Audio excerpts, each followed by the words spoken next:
Hey guys, tonight we're doing something a little different. And by different, I mean deeply uncomfortable in a way that no amount of lavender pillow spray is going to fix. Tonight, we are stepping inside the life of a Dilaudid-Addicted nurse in modern-day America. Not a Victorian opium eater, not a 1960s housewife quietly dissolving into Valium. A real, licensed, scrubs-wearing, 12-hour shift-surviving healthcare professional living and working right now, in a country that hands out hydromorphone like vending machine candy, and then acts completely baffled when someone who administers it all day develops an opinion about it. So before you get too comfortable, take a second to like the video and subscribe, but only if you actually enjoy what we do here. It costs you nothing, and it genuinely keeps this whole operation running. I also want to give a warm, sincere thank you to Maria T, who suggested this topic in the comments. Maria, I hope you know your suggestion made it all the way to production, which means hundreds of thousands of people are now going to fall asleep thinking about hospital pharmacies. You did that. We are also now on Spotify. The link is in the description, so if you want to listen while you fold laundry or stare at the ceiling, you absolutely can. Now dim those lights, put a fan on if you've got one, pull that blanket up, make yourself horizontal if you haven't already. And let's pause for a moment, because there are some questions worth sitting with tonight. Have you ever wondered what it actually feels like to give a patient a dose of something you wish you could keep for yourself? What goes through the mind of someone who knows, clinically, neurologically, pharmacologically, exactly what is happening to them and cannot stop it anyway? How do you steal a controlled substance from a hospital without being caught, and then keep catching yourself doing it? What does withdrawal feel like when you're standing in a corridor under fluorescent lights pretending to chart? Can you be a good nurse and an addict at the same time, or does one eventually eat the other alive? And what happens to the patients, to the license, to the marriage, to the person underneath all of it, when the whole thing finally comes apart? Congratulations, you have just woken up in a body that has discovered hydromorphone. The year is sometime in the last 5 years. You're wearing scrubs. You're exhausted in a way that sleep stopped fixing a long time ago. And somewhere down the hall in a locked medication cart is the thing that makes all of it temporarily bearable. Welcome to your shift. Let's go back to the beginning, because addiction stories never actually start with the drug. They start much earlier, in a childhood bedroom, or a hospital waiting room, or a single moment when someone decided that taking care of people was the thing they were put on earth to do. You were, by most available evidence, a good person before any of this. You studied hard. You chose nursing not because it was easy, and if you thought it was going to be easy, the first clinical rotation cured you of that fantasy immediately, but because something in you was drawn to the idea of being useful in the room where things go wrong. Maybe you had a parent who got sick. Maybe you watched a nurse do something quiet and competent at 2 a.m. that saved a life, and you thought, I want to be that. Maybe you were just the kid who always wanted to fix things. The point is, you showed up to this with good intentions, a genuine calling, and no idea whatsoever what the next decade was going to cost you. You were also, if the research is any guide, probably a particular kind of person before the calling even became a calling. Studies on nurses and healthcare workers consistently find elevated rates of what psychologists call other-directedness, a personality orientation in which your sense of safety, worth and identity is organized around your usefulness to other people. This is not a pathology, not at the beginning. It is in many cases a genuine gift. The thing that makes a great nurse a great nurse. The ability to walk into a room where someone is suffering and feel their suffering as something personal, as something that matters, as something you are responsible for relieving, that is not a small thing. But it is also, if you follow the thread far enough, a setup. because a person whose emotional survival depends on their usefulness has very specific vulnerabilities, and a broken healthcare system knows exactly how to find them. You grew up probably doing more than your share. Maybe you were the child who managed the household in some quiet, unofficial way. The one who noticed when a parent was struggling, who adjusted their own behaviour to keep the temperature in the room from rising, who learned very early that anticipating other people's needs was a form of self-protection.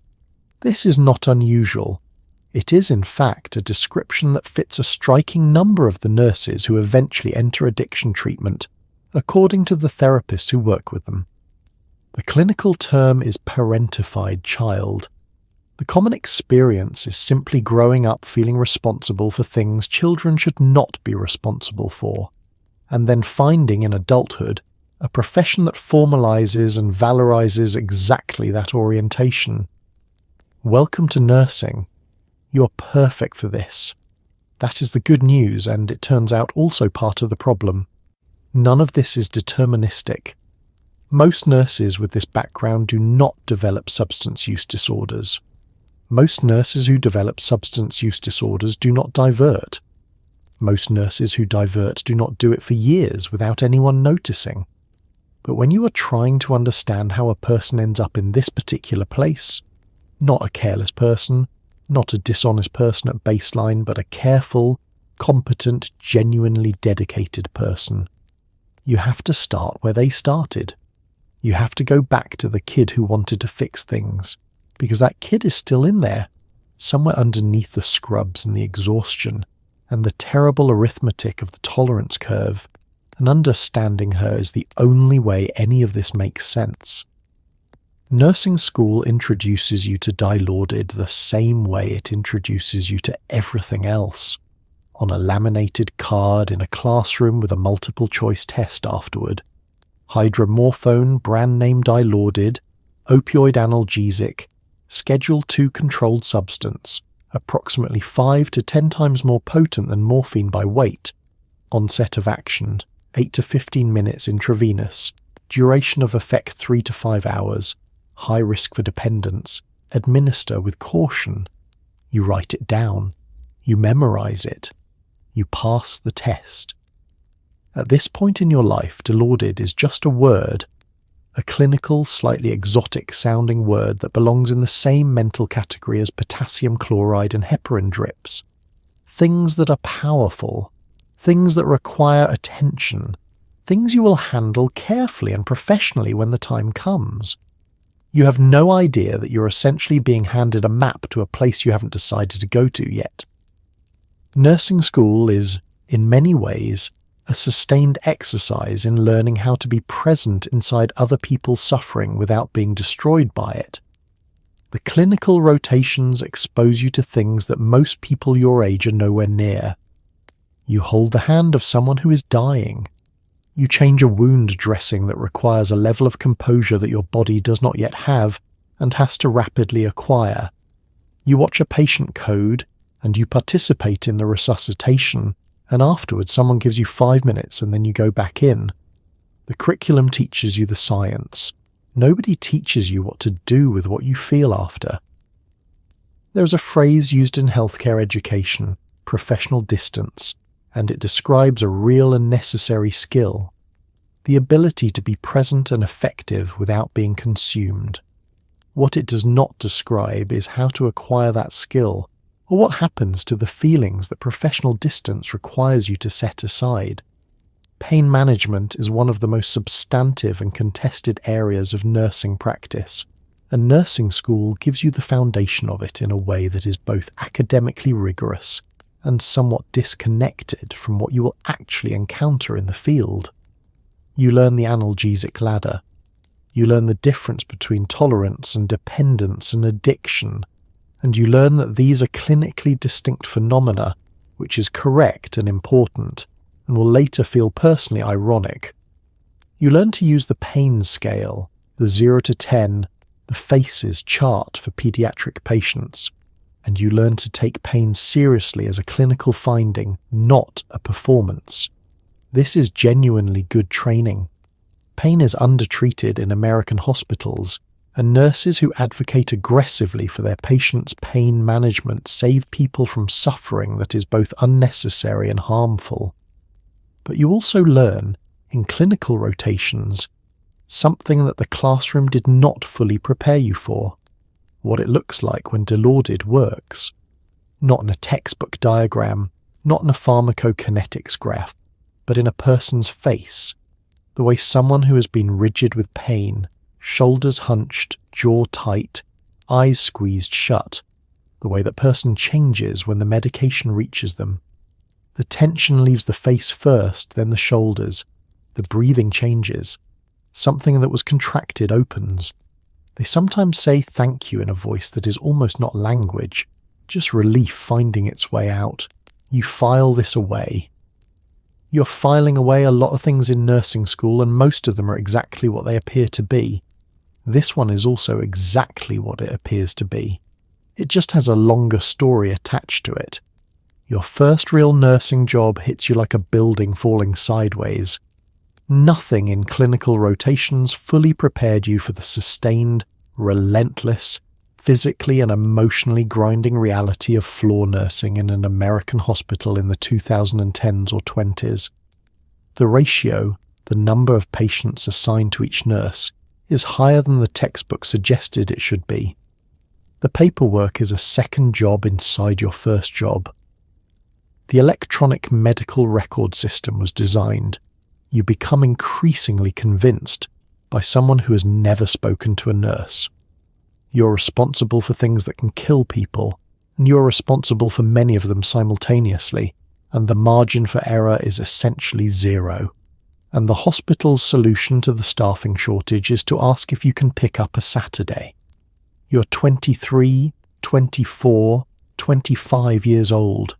Your feet hurt in a way that has become a background noise you no longer register. And somewhere in the mix of all of this, you're giving patients controlled substances on a schedule, watching them relax into relief, and clocking out with the particular exhaustion of someone who has been present for other people's worst moments all day and has nowhere to put any of it. The staffing crisis in American nursing is not a new problem, and it is not, at this point, a secret problem. It has been documented, quantified, studied, reported on, and described in language ranging from a management concern to a patient safety emergency, depending on who is doing the describing and what they stand to lose by being honest about it. What the numbers do not capture, and what you discover in your first year, is what it actually feels like to be the person the system is failing. It feels like running. Not dramatically, not with a clear finish line, but the low continuous running of someone who is perpetually behind, perpetually managing, perpetually making the calculation of which of your current patients most urgently needs your attention, and which ones will have to wait a few more minutes and whether those few minutes will matter. Most of the time they do not matter. Occasionally they do. That occasional is the thing you carry home. The emotional labour of nursing is an academic concept that was first articulated by the sociologist Arlie Hochschild in the 1980s, and it describes the work of managing your own emotional state in order to maintain a prescribed emotional presentation for others. Flight attendants, Hochschild noted, were paid to be pleasant. Nurses are paid to be something more complex, calm, empathetic, competent, steady, and available to patients who are frightened and sometimes angry and sometimes dying across a 12-hour shift in which you will have eaten, if you're lucky, something from a break room at 7 in the evening. The research on emotional labour and burnout in nursing is extensive. The institutional response to that research has been, largely, to suggest mindfulness programs and encourage staff to use the employee assistance line. You know the employee assistance line number. You have never called it. Nobody you know has ever called it. Calling it would require admitting something to yourself that you're not yet ready to admit. Besides, there is another shift tomorrow, and you do not have time. There's a culture inside hospitals that nobody talks about outside of them, and it has everything to do with how nurses relate to the medications they administer. Not corruption, not usually, not at first, just a kind of fluency that develops over time.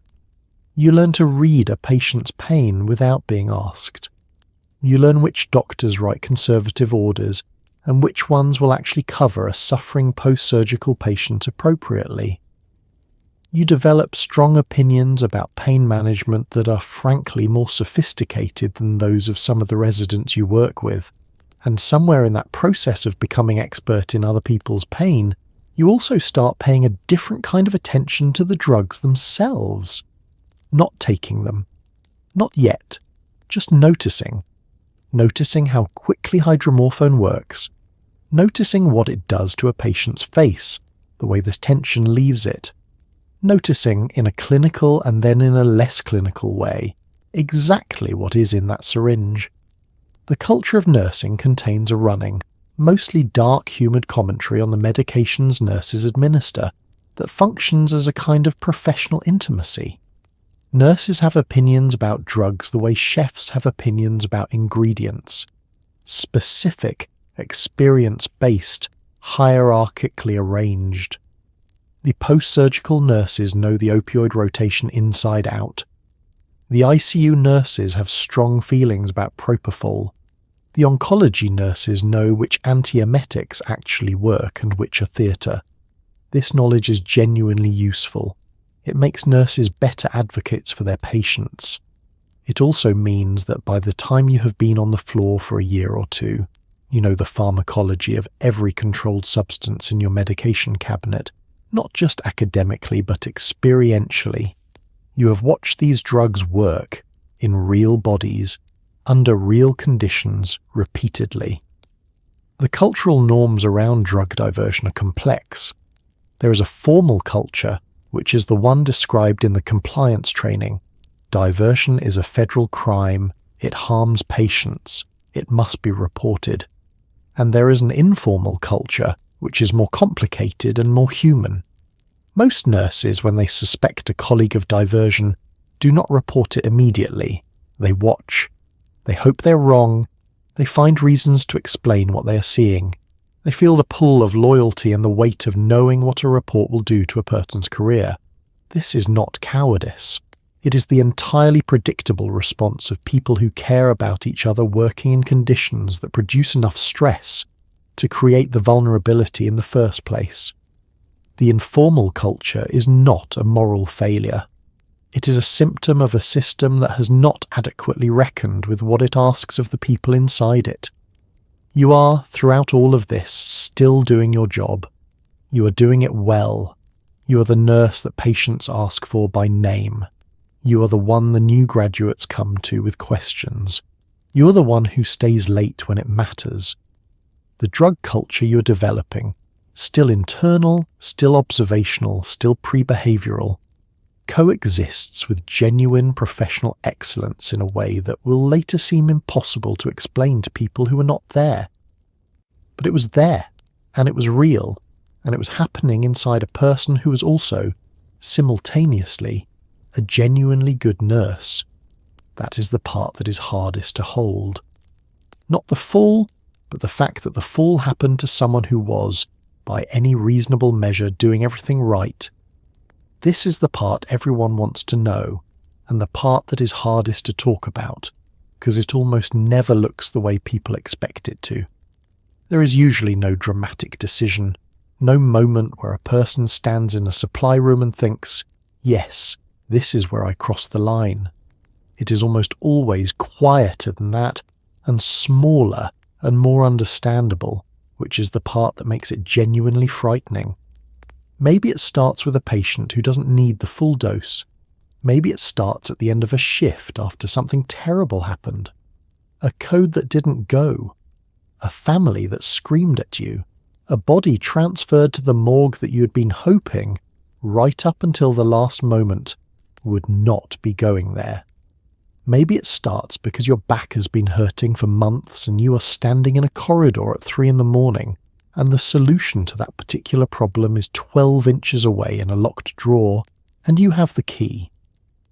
The first time, for most nurses who go down this road, is a practical decision dressed up as a practical decision, with the emotional reality somewhere underneath it that won't get examined for a while yet. Let's be specific about the mechanics, because the mechanics matter. The most common route of first use for nurses who later enter treatment and are asked about this is not intravenous. It is oral, swallowing rather than injecting, which feels at the time like a meaningful distinction, a line that is meaningfully different from the line that the intravenous route represents. It is not, pharmacologically, a meaningful distinction, but psychologically it is enormous, because it allows you to tell yourself a story in which what you did was less serious than what you know it actually was. The brain is extraordinary at building these stories. It is one of the things the brain does best, and it is one of the reasons that the interval between first use and treatment seeking is measured, on average, in years. What the first time actually feels like physically is something that nurses who describe it use words for that are difficult to argue with. Warm is the word most commonly used, like being held sometimes, like the volume on everything being turned down to a level that is finally manageable, like being allowed, for the first time in longer than you can specifically remember, to stop. To stop running, to stop managing, to stop being responsible for the temperature of every room you walk into. The relief is not just physical, it is existential, or it feels that way in the moment. The relief of a nervous system that has been operating at a sustained high level of vigilance for years, finally getting a message that says, you can stand down. That experience is the thing the addiction is built on. Not the euphoria, which is actually not the dominant feature for most nurses who describe this. The relief, the silence, the blessed, temporary, catastrophic quiet. You go home, you sleep, you go back to work, you tell yourself it was a one-time thing, you tell yourself this for a while, and then something happens. Another bad shift, another loss, another week in which the hospital asks more of you than a reasonable person can give, and the one-time thing becomes an occasional thing, and the occasional thing becomes a pattern, and the pattern becomes a need. And at some point along that progression, you cross a threshold that is visible only in retrospect, the moment when the drug stopped being a choice and became a requirement, and the person you used to be is still there, still going to work, still taking good care of patients, and also, underneath all of it, already somewhere else. Let's take a moment to understand, clinically and mechanically, exactly what is happening inside you, because you of all people deserve to have this explained accurately. Hydromorphone is a semi-synthetic opioid that binds with high affinity to the mu-opioid receptors in the brain and spinal cord. When it arrives, it tells those receptors that everything is fine, that pain is not a problem, that the threat level has dropped, that the nervous system can stand down. It also, not incidentally, triggers a significant release of dopamine in the brain's reward circuitry, the same circuitry that evolved to reinforce eating, social bonding, and other things necessary for survival. Your brain, which is doing exactly what evolution designed it to do, files this experience under things we should do again. This is not a character flaw. This is a receptor binding to a molecule. The character flaw framing comes later, from people who never had to watch their dopamine system respond to something this efficient, and who would almost certainly have the same response if they had. The specific pharmacology of hydromorphone is worth understanding in some detail, if only because you understand it, and knowing that you understand it and did this anyway, is a thing you will spend a lot of time later trying to make sense of. Hydromorphone is derived from morphine, and was first synthesized in Germany in 1926. Its primary clinical advantage over morphine is that it is significantly more potent by weight. The numbers cited in most sources range from 5 to 10 times, with some estimates higher, which means that a smaller volume of liquid produces a more concentrated effect. It crosses the blood-brain barrier efficiently, it works quickly, especially intravenously. For managing acute severe pain, it is an effective and legitimate tool with a well-established clinical profile. For the reward circuitry of a brain under chronic stress, it is something else entirely.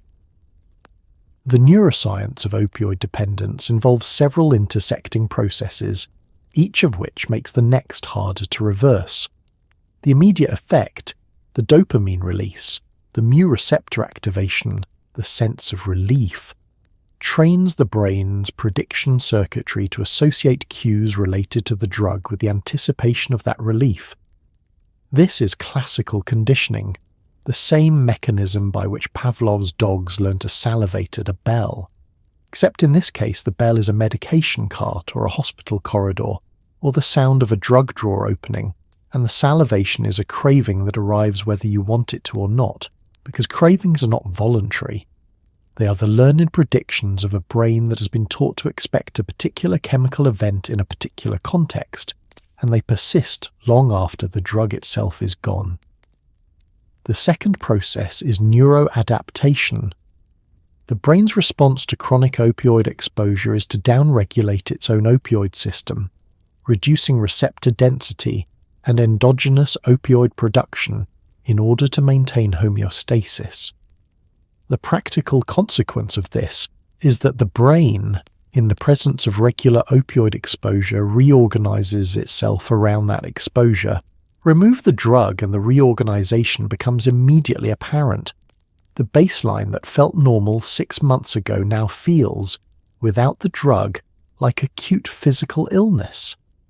The body is not withdrawing from something foreign. It is withdrawing from something it has incorporated into its own operating baseline. This is the mechanism behind the withdrawal experience. It is also the mechanism behind the answer to the question people always ask, which is, why didn't you just stop? Because stopping meant becoming physically ill at work in front of patients for a period of days, with no cover story and no plan and no safe way to manage what came next. Because the architecture of the addiction was also the architecture of a life that had to keep functioning. You knew the pharmacology, you also knew the corner you were in. The official term is diversion, and it is a clinical, administrative, almost pleasantly bureaucratic word for stealing controlled substances from a healthcare facility. Every hospital has policies about it. Every hospital has systems designed to prevent it. And every hospital, statistically speaking, has nurses who are currently doing it anyway, because the systems, for all their electronic sophistication, are built around the assumption that documentation and deterrence are sufficient, and they are not. The basic mechanics are not complicated. You waste a partial dose, meaning you document that you administered a certain amount and discarded the remainder, except that the remainder does not go into the waste sink. Or you document a dose as given to a patient who either did not receive it or received a smaller amount. The electronic medication administration record catches anomalies in aggregate, over time, in patterns that require someone to be paying close attention. In a busy hospital, during a staffing crisis, in a unit where the charge nurse is also managing a full patient load, that level of attention is not always available. You know this. You know it because you are the one who designed your own evasion around it. The technological infrastructure of controlled substance management in American hospitals has improved substantially over the past 2 decades. Automated dispensing cabinets, the brand name most commonly used is Pyxis, track each access by user, time, patient, and medication. Waste documentation requires a witness. Discrepancy reports are generated when documentation does not match actual inventory.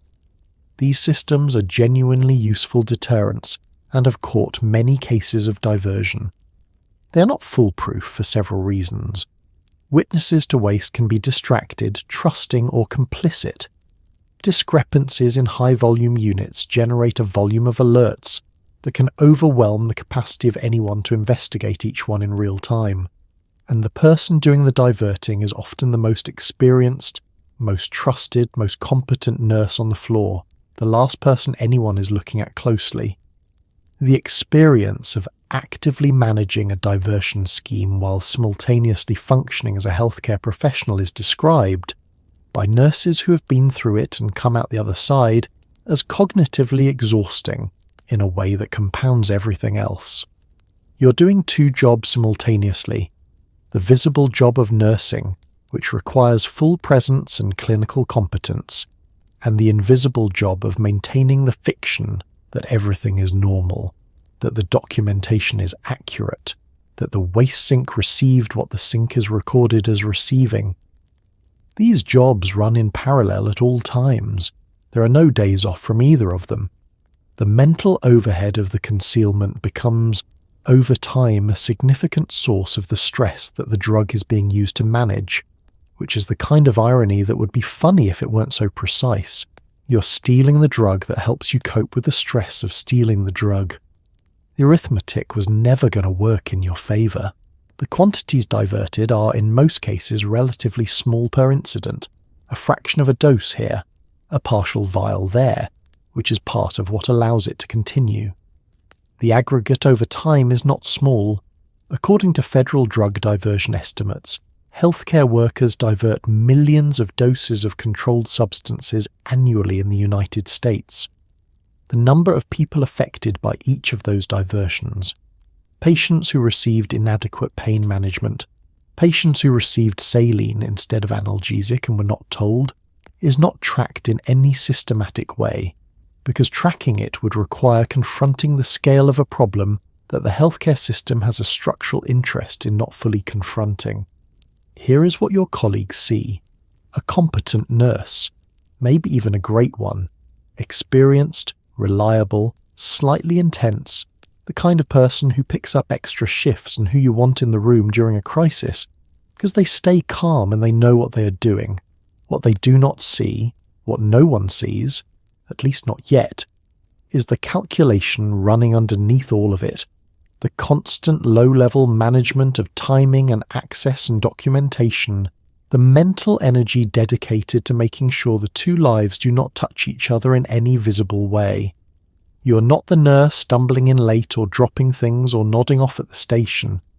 That is not what this looks like, and the fact that it does not look like that is part of the problem, because the stereotype of what addiction looks like is exactly what allows the reality of it to continue undetected, sometimes for years. The double life is not a metaphor. It is a literal daily practice of maintaining two coherent, internally consistent narratives about your own existence and presenting the correct one to the correct audience at all times. At work, you are a nurse. You are present, competent, thorough, occasionally funny, reliably difficult to rattle. At home, you are someone else. Or rather, you are a diminished version of the person your family knows, running on whatever is left after the day has taken what it takes, quieter than you used to be, quicker to want the evening to end. At meetings, at family dinners, at the grocery store, you are navigating the gap between these two presentations, which requires a level of sustained social performance that would be exhausting even for someone not simultaneously managing a physiological dependency. The literature on high-functioning addiction describes this kind of sustained performance as both genuine and unsustainable. Genuine because the competence is real, the nursing skills did not disappear, the clinical judgment did not vanish, the care for patients remains actual. The drug, at moderate doses and in someone with high tolerance, does not necessarily produce visible impairment. What it produces over time is a narrowing. The world contracts around the management of the addiction, relationships and interests, and the broader textures of a life slowly dropping away until what remains is work and the drug and the concealment of the drug, a triangle of obligations that fills all available space. The people who later say they should have noticed, the colleagues, the charge nurses, the spouses, are often right that there were signals, and also right that the signals were easy to explain away. You were always a bit intense. You always preferred to work alone. You always looked tired. You were always the one who volunteered for the hard shifts. These are not descriptions of a person who is struggling. They are descriptions of a dedicated nurse in an understaffed hospital, which describes a majority of the dedicated nurses in understaffed hospitals, which is why the signals are so difficult to distinguish from the baseline. The double life is sustainable for a while because the world it is hidden in is already a world that normalizes exactly the kind of exhaustion and self-sacrifice that the addiction both produces and feeds on. The thing about opioid tolerance is that it arrives not as a warning but as a quiet mathematical reality. What worked 3 months ago no longer works. Not because you are weaker, not because your willpower has degraded, but because your brain is an adaptive organ, and it has adapted. The mu-opioid receptors have downregulated, meaning your brain has literally reduced the number of available binding sites in response to chronic stimulation, a process called desensitization that would be genuinely impressive if it weren't currently destroying your life. The amount you need to feel normal has increased. The amount you need to feel better than normal has increased more. And the thing about diverting controlled substances from a hospital is that the supply is not elastic. You cannot simply ask for more. The theft has to escalate to match the tolerance, and the escalation has to be hidden, and the hiding requires more cognitive overhead at exactly the moment when your cognitive overhead is increasingly allocated to managing withdrawal symptoms between doses. The arithmetic keeps getting worse. Tolerance to opioids develops through several mechanisms operating simultaneously. Receptor desensitization, the downregulation described above, Dom, is one. Another is the upregulation of adenylyl cyclase, a cellular enzyme that becomes hyperactive as a compensatory response to chronic opioid suppression, which is the biological basis for much of the withdrawal experience. A third is the development of associative tolerance, in which the body learns to begin mounting a compensatory response when it encounters cues associated with drug use, which is why people who have been abstinent for months can walk into a hospital and feel their body begin preparing for something that is no longer coming. The brain is doing exactly what it was designed to do. The design, in this context, is the problem. The practical experience of escalating tolerance is a series of recalibrations, each one slightly more desperate than the last. The dose that produced relief 3 months ago now produces only baseline. You need more for relief, and more still for the brief window of feeling like yourself again, and the gap between doses diverted, which is to say between crimes, has to narrow to match. You begin to orient your shift around access points, which patients have orders, which carts you're assigned to, which waste procedures create the most opportunity. This is not who you plan to be. This is also, in the neurological sense, not entirely who is doing the planning. By the time tolerance has progressed to this stage, the prefrontal cortex, the seat of planning, judgment, and inhibitory control, has been partially overridden by the limbic reward circuitry that has been hijacked by chronic opioid exposure. You still have a conscience. You also have a brain that has reorganized itself around a chemical need, and these two things are fighting over the same body, and the conscience is not winning. The moment that many nurses in recovery identify as the one that finally broke through the denial is the moment they realize the escalation had no ceiling. Not the first compromise, not the first time the dose went up. The moment they looked at the trajectory and understood, in a way that was clinical and therefore undeniable, that the direction of travel had only one destination. That is a specific and terrible kind of clarity. It is also, for most people who experience it, not immediately followed by action, because the gap between knowing what is happening and being able to stop it is exactly the size of a full-blown opioid use disorder. Let's talk about what it feels like to be in the early stages of opioid withdrawal, while simultaneously providing competent medical care to human beings who are depending on you. The short version is that it is a special category of awful that has very few analogues in ordinary life. The long version involves the following: a sensation sometimes described as skin that has been turned inside out, aching deep in the bones in a way that is completely different from any ache you have felt before, a creeping, crawling restlessness in the legs that makes standing still feel like a form of torture, sweating through your scrubs in a way you have to hope reads as a warm building, nausea that requires active suppression every few minutes, a kind of anxiety that sits right at the base of the skull and vibrates. You're giving someone their morning medications, you're smiling, you're answering questions about their discharge instructions. You are, from the outside, a nurse. On the inside, you're surviving the gap between doses on sheer professional autopilot, and the locked medication cart down the hall is the only thing you can actually concentrate on. The clinical presentation of opioid withdrawal includes, in rough order of appearance, anxiety and restlessness, yawning, lacrimation, which is to say your eyes begin watering, rhinorrhea, which is to say your nose begins running, sweating, pielloerection, which is the technical name for goosebumps but in withdrawal. It is not a brief sensation, it is sustained and uncomfortable, muscle aches, insomnia, nausea, vomiting, diarrhea, abdominal cramping, and a general dysphoria that is difficult to describe as simply feeling bad because that framing is too small for what the experience actually is. Opioid withdrawal is not medically dangerous for a person who is otherwise healthy. It will not kill you. What it will do is make you feel for several days as though dying might be preferable.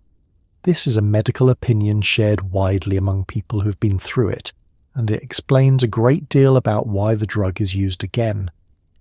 Managing acute withdrawal symptoms on a nursing floor requires a performance of normalcy that is genuinely remarkable and genuinely unsustainable. You have learned, over time, to read your own symptom timeline well enough to manage the visible signs. The yawning can be attributed to a late shift, the lacrimation to allergies or fatigue, the sweating to the building's heating system, the restlessness to the general fact of floor nursing which keeps you moving. The nausea is the hardest to manage, and there are nurses who describe eating nothing during the worst withdrawal intervals in order to avoid a public vomiting incident that would require explanation. You are, in other words, simultaneously managing your own acute medical condition and providing medical care to other people. You know, clinically, exactly how dangerous this is. You're doing it anyway because the alternative, admitting what is happening, requires a courage you have not yet found, and because the gap between knowing what you should do and being able to do it is, at this stage, very nearly absolute. This is the part of the story that deserves to be said plainly and without softening. When a nurse diverts, the patients are affected. Sometimes the effect is direct. The patient receives a smaller dose than was prescribed, or no dose at all, and their pain goes unmanaged. Sometimes the effect is subtler.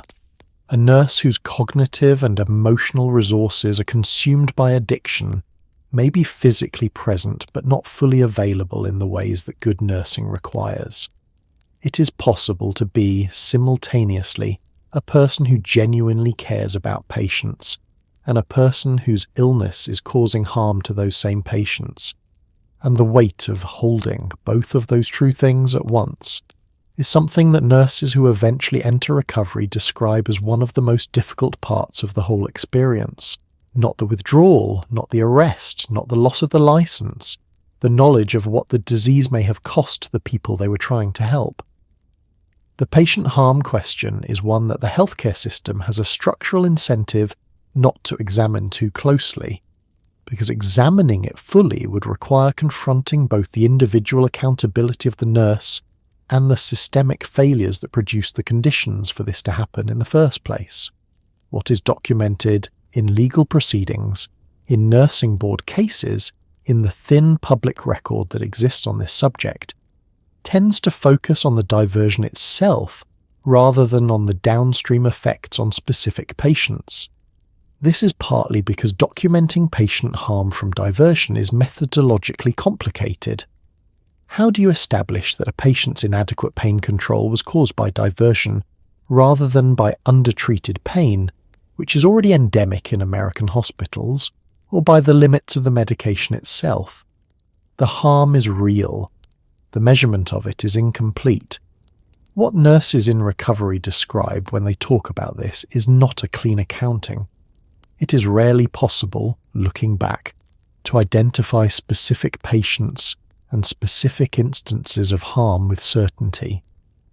What is possible, and what most nurses who have been through this describe as one of the most significant features of their ongoing recovery, is the sustained awareness that harm is possible, and that during the period of active addiction, they were not reliably in a position to prevent it.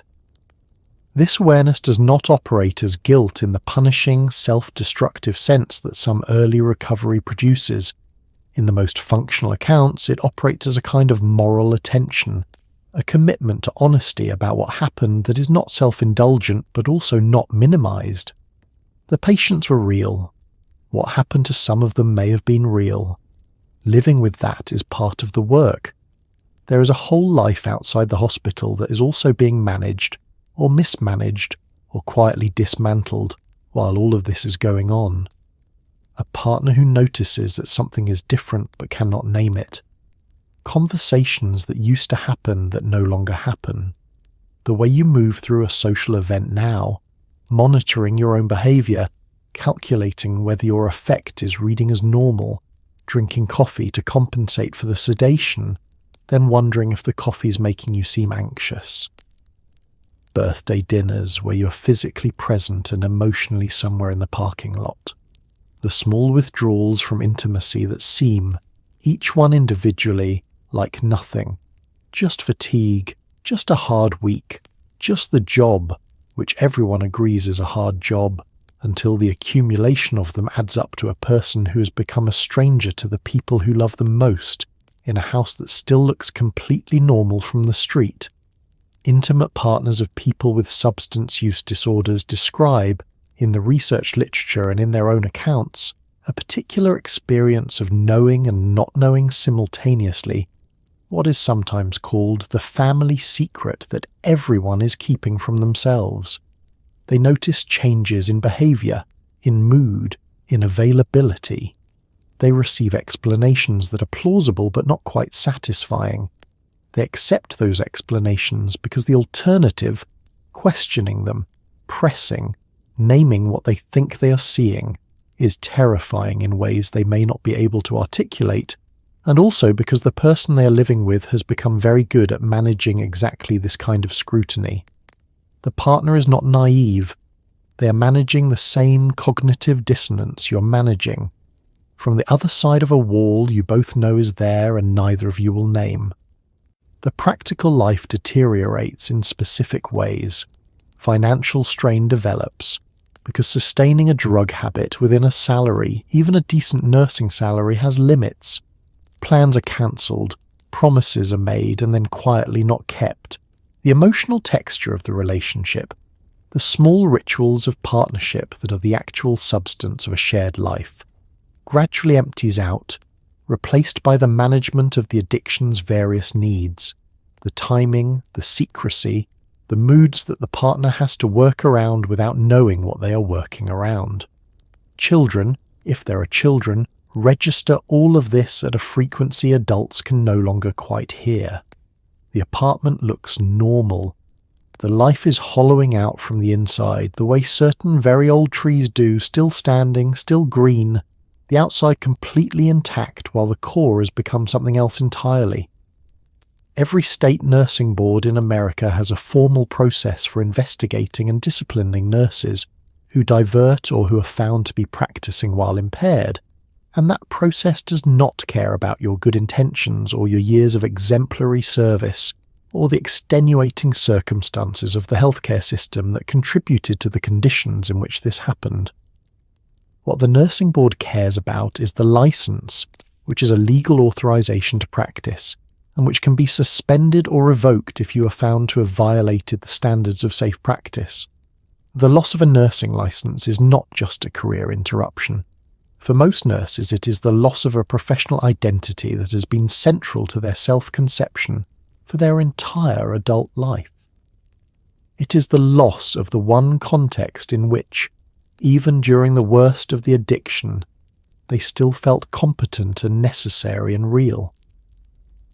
The prospect of losing it is terrifying enough that many nurses delay seeking help far longer than they would otherwise, because seeking help means documentation, and documentation means risk, and risk means the license, and losing the license means losing the last piece of themselves they're still holding on to.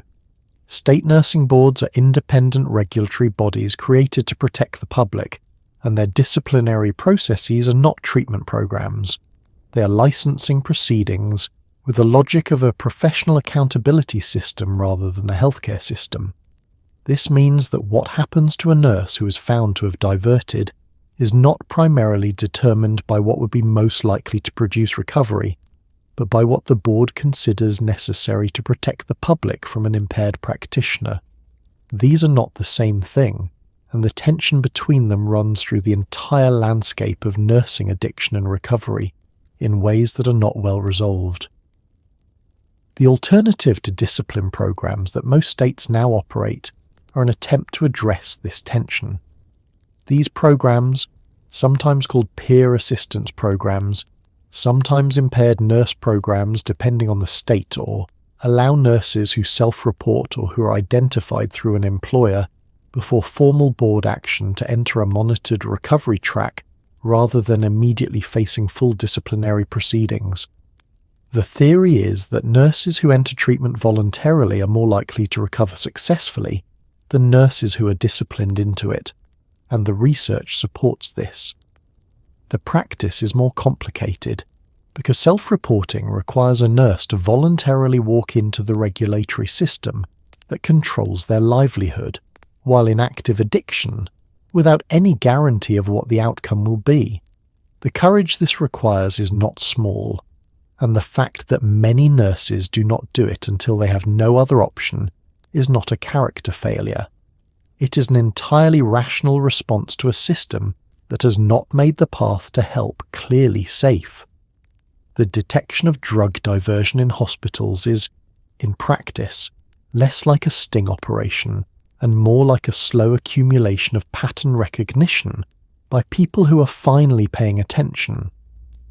A pharmacist reviewing controlled substance waste logs notices that one nurse's waste rates are consistently higher than their peers. An automated alert in the medication management system flags an access pattern that doesn't match the patient assignment.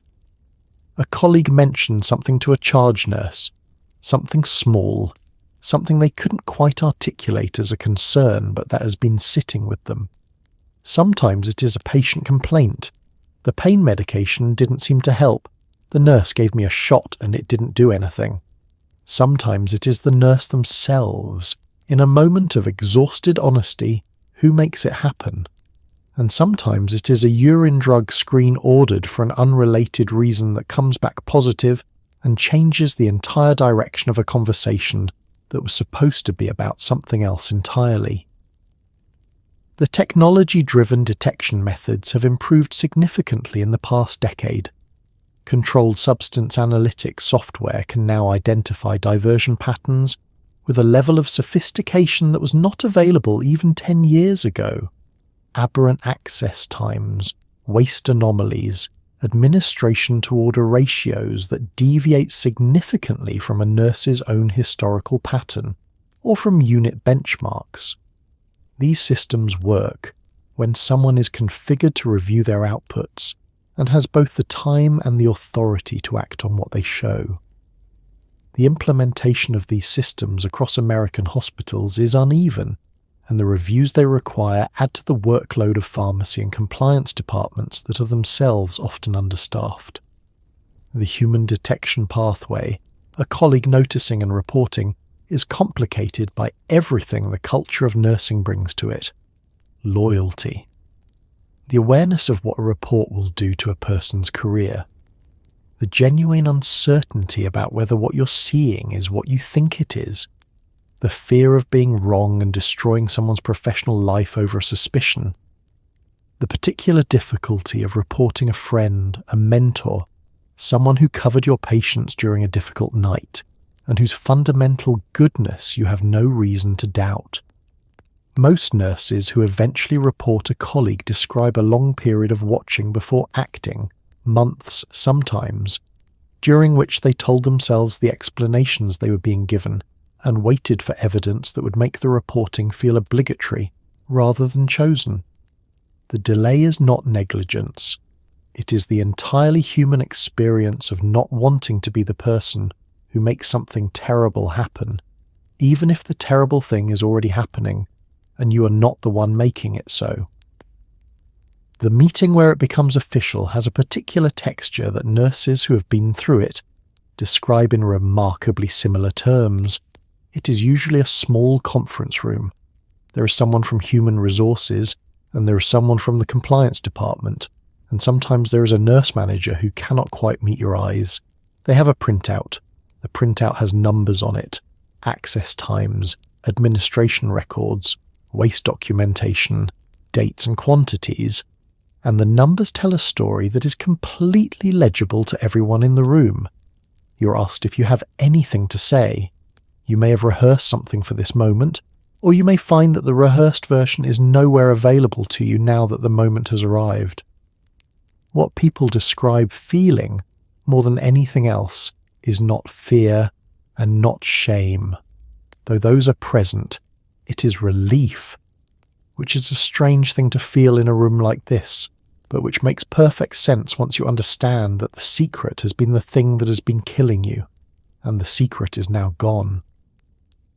The investigation that precedes this meeting has typically been running for some time before the nurse is aware of it. Compliance departments are trained to gather sufficient evidence before confronting the person under investigation, both to ensure the validity of the finding and to prevent premature disclosure that might allow the subject to alter their behaviour and make the pattern harder to document. This means that the conversation in the small conference room, which feels to the nurse like the beginning of the reckoning, has in fact been in preparation for weeks or months. The printout with the dates and quantities is not a preliminary analysis, it is the conclusion. What happens in the room varies by institution and by circumstance. Some hospitals move immediately to termination and reporting. Others offer, in the meeting itself, the option of voluntary self-disclosure to the state's Alternative to Discipline program, which changes the trajectory of what follows. Some nurses deny, even in the face of the printout, which rarely alters the outcome but sometimes extends the process. Some nurses admit immediately and completely. The admission is almost always, in retrospect, described by the nurses who made it as the right decision, not because it made things easier, but because it ended the performance. The performance that has been running for months or years, the sustained daily effort of maintaining the fiction, is over. What comes after is hard, but it is hard in a different way. Hard in the way that real things are hard, rather than in the way that maintaining a lie through a body that is increasingly unable to sustain it is hard. In most states, hospitals are legally required to report a nurse suspected of diversion to the state nursing board. This happens quickly. The termination is processed. The badge access is deactivated. A formal report is filed. And then you walk out of the building, or are walked out, depending on the circumstances, and you're standing in a parking lot with your phone in your hand and a list of calls you have to make and no clear sense of where to begin. The call to your partner is described, by people who have made it, as one of the hardest conversations of their lives, harder than the meeting with HR, harder than the board hearing, harder in many ways than the treatment that comes after, because it is the moment when the double life ends completely and there is just the one life, the real one, the one that has been waiting for a while now to be acknowledged. The first 24 to 48 hours after discovery are a crisis period in the medical sense. If the nurse has been using regularly up to this point, and they have been, withdrawal will begin within hours of the last dose. The physiological clock starts immediately and is not interested in the emotional circumstances. Within 6 to 12 hours of the last dose of hydromorphone, depending on the degree of physical dependence, the early withdrawal symptoms arrive: the anxiety, the restlessness, the beginning of the bone aches. By 24 hours, the full syndrome is typically present.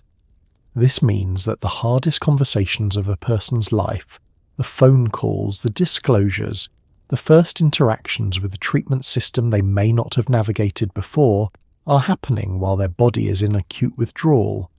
This is not metaphorical. You are physically ill during the most consequential hours of your life. The phone calls homeland differently depending on what the partner already knew or suspected. Some partners describe the call as a confirmation of something they had been holding in a drawer in the back of their mind for a long time. Not relief, exactly, but the particular sensation of a truth they had been managing finally arriving in a form they can work with. Others describe complete shock, a restructuring of the past several years in real time as they listen, the memories being revised as the conversation progresses. The children, if there are children old enough to understand, are told something. How much, how honestly, depends on the family and the circumstances. What nurses in recovery consistently describe about this period is a sense of falling, but also, underneath the falling, something that is not yet hope but is in the same neighbourhood, the beginning of the end of a sustained pretense that was costing more than they had left to spend. Medical detoxification from hydromorphone is not, as the name suggests, simply a matter of removing the toxin. What it actually is a medically supervised process of allowing the brain and body to begin, very slowly, very unpleasantly, recalibrating to a baseline that no longer includes exogenous opioids. While medications are used to manage the worst of the withdrawal symptoms and prevent dangerous complications. For a nurse checking into a detox facility, there is an additional layer of strangeness. You understand, precisely and technically, everything that is being done to you. You know why they are giving you clonidine. You know what the buprenorphine is doing. You know the mechanism of action of every medication in your treatment protocol. This knowledge does not make the experience easier.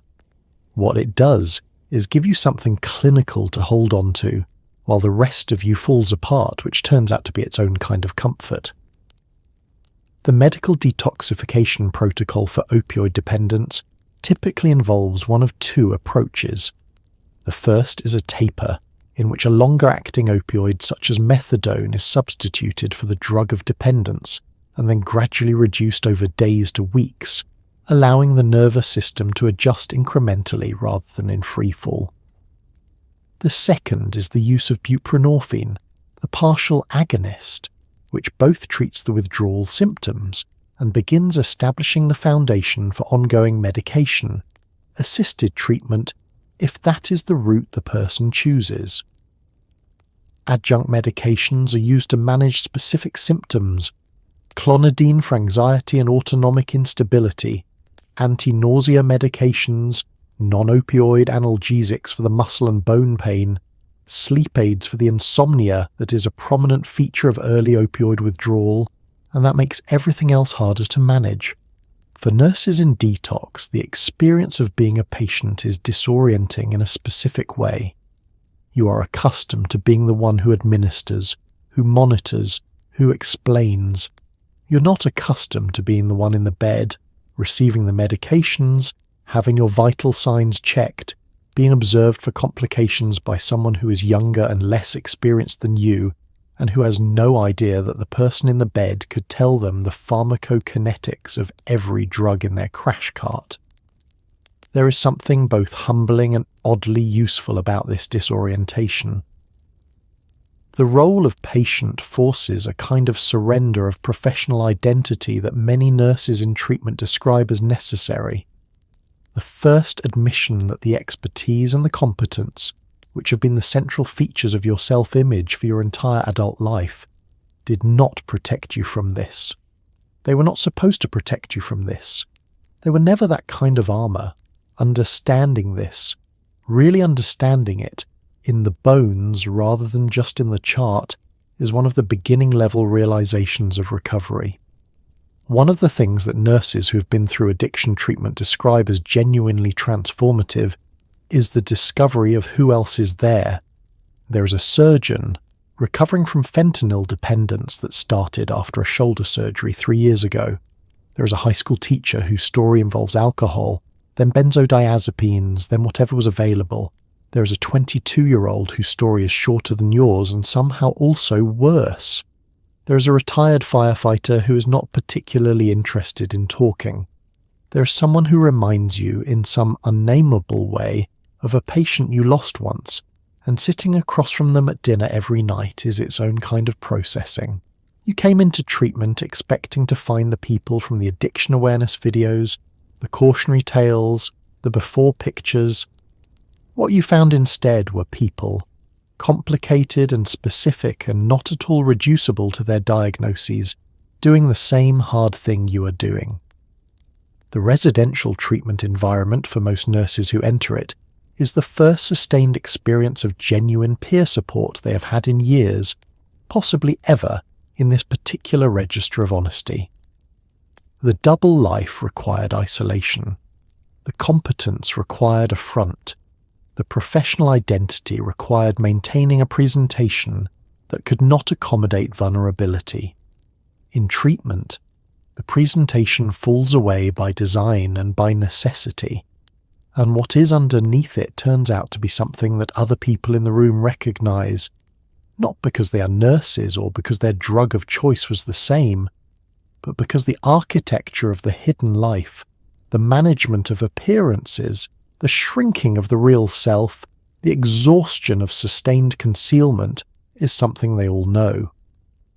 The group therapy dynamic that develops in residential treatment among people who are all detoxing at different rates, all at different stages of the same bewildering process, has a specific character that nurses describe as unlike anything else in their professional experience. It is not clinical. Nobody is managing the room. Nobody is maintaining professional distance. People cry in front of strangers. People say things they have never said aloud. People who arrived 3 days ago looking like the person you were when you arrived 3 days ago are now, improbably, offering something useful to someone who just got here. The recovery community at its best is not a support group in the colloquial sense, a polite gathering with name tags and coffee. It is a place where the particular loneliness of a hidden life meets other people who know exactly what that loneliness is built from. For nurses who are trained to give support rather than receive it, the permission to receive it, the actual felt permission, not just the theoretical one, is one of the more significant things treatment provides. Treatment involves therapy, and therapy involves at some point the question that all nurses who are halfway through their 4th session eventually see coming. Was there something before the hospital, not the first time you used, but before that, before the career, before the stress, before the access to controlled substances? Was there already something there that the drug was eventually useful for managing? This is not a comfortable question. It is also, for most people who answer it honestly, an important one. The research on healthcare workers and substance use disorders consistently finds elevated rates of what clinicians call adverse childhood experiences, trauma, instability, the particular psychological formation of someone who learned very early to take care of other people as a way of managing an environment that felt unpredictable or unsafe. The helping profession in this reading is not separate from the addiction. It is the same story, told twice. Trauma-informed therapy in the context of addiction treatment is not an excavation exercise. It is not about spending hours revisiting specific memories in clinical detail. What it is, at its most useful, is a process of connecting the present to the past in a way that produces understanding rather than self-blame. Understanding of why certain experiences land the way they do, why certain situations trigger specific physiological responses, why the relief of a drug that quiets the nervous system felt not just pleasant but necessary.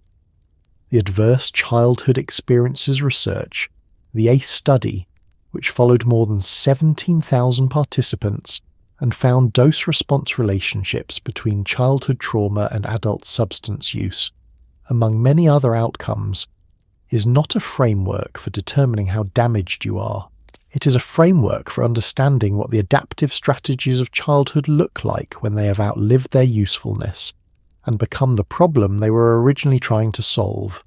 For nurses specifically, the therapy process often involves reckoning with the caregiving identity at a fairly fundamental level.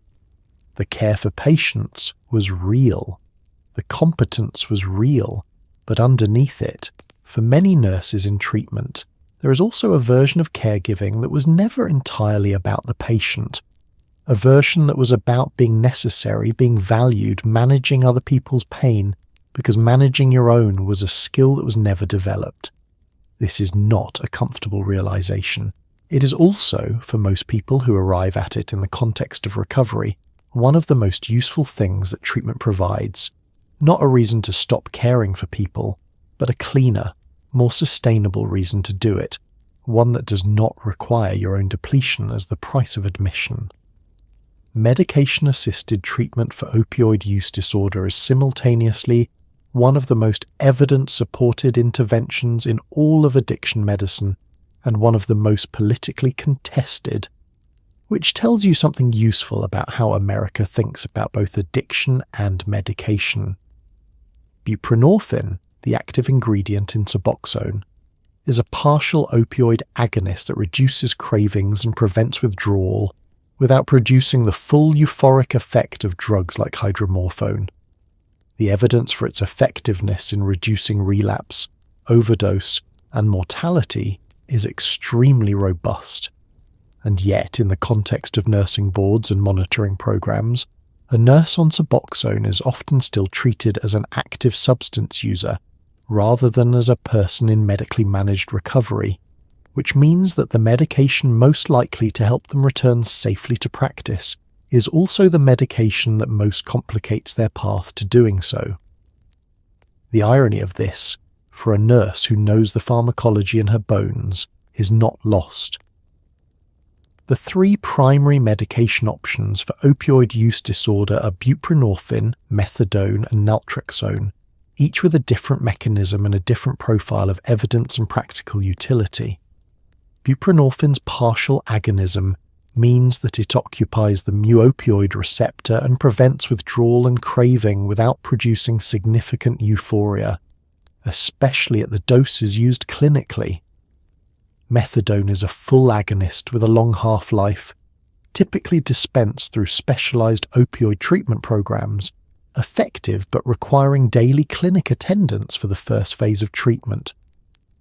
Naltrexone, the active ingredient in Vivitrol, is an opioid antagonist that blocks the receptor entirely, preventing any opioid from producing effect, with no agonist activity and therefore no diversion potential and no subjective effect. It requires complete detoxification before initiation, which means the barrier to starting it is high, but it is the option most favoured by monitoring programs because it offers proof of abstinence. The preference of many nursing boards and monitoring programs for naltrexone over buprenorphine reflects a set of beliefs about recovery that are not fully aligned with the evidence base. The evidence strongly suggests that buprenorphine and methadone are associated with lower rates of relapse, overdose, and dropout from treatment than naltrexone, though naltrexone is also significantly better than no medication. The position that buprenorphine constitutes ongoing drug use rather than treatment reflects a moral framework, the view that true recovery requires abstinence from all opioid-like substances rather than a medical one. For nurses navigating a monitoring program, this distinction has profound practical consequences. The medication most likely to keep them safe may not be the one that keeps their license viable. This is a policy problem with no good individual-level solution, and it sits quietly underneath the progress narratives of many nurses in recovery. Most states operate alternative to discipline programs for healthcare professionals with substance use disorders, and these programs are, depending on who you ask, either a humane and effective pathway back to practice or a grueling, invasive, multi-year surveillance regime that treats people in recovery like permanent suspects. Both things are somewhat true.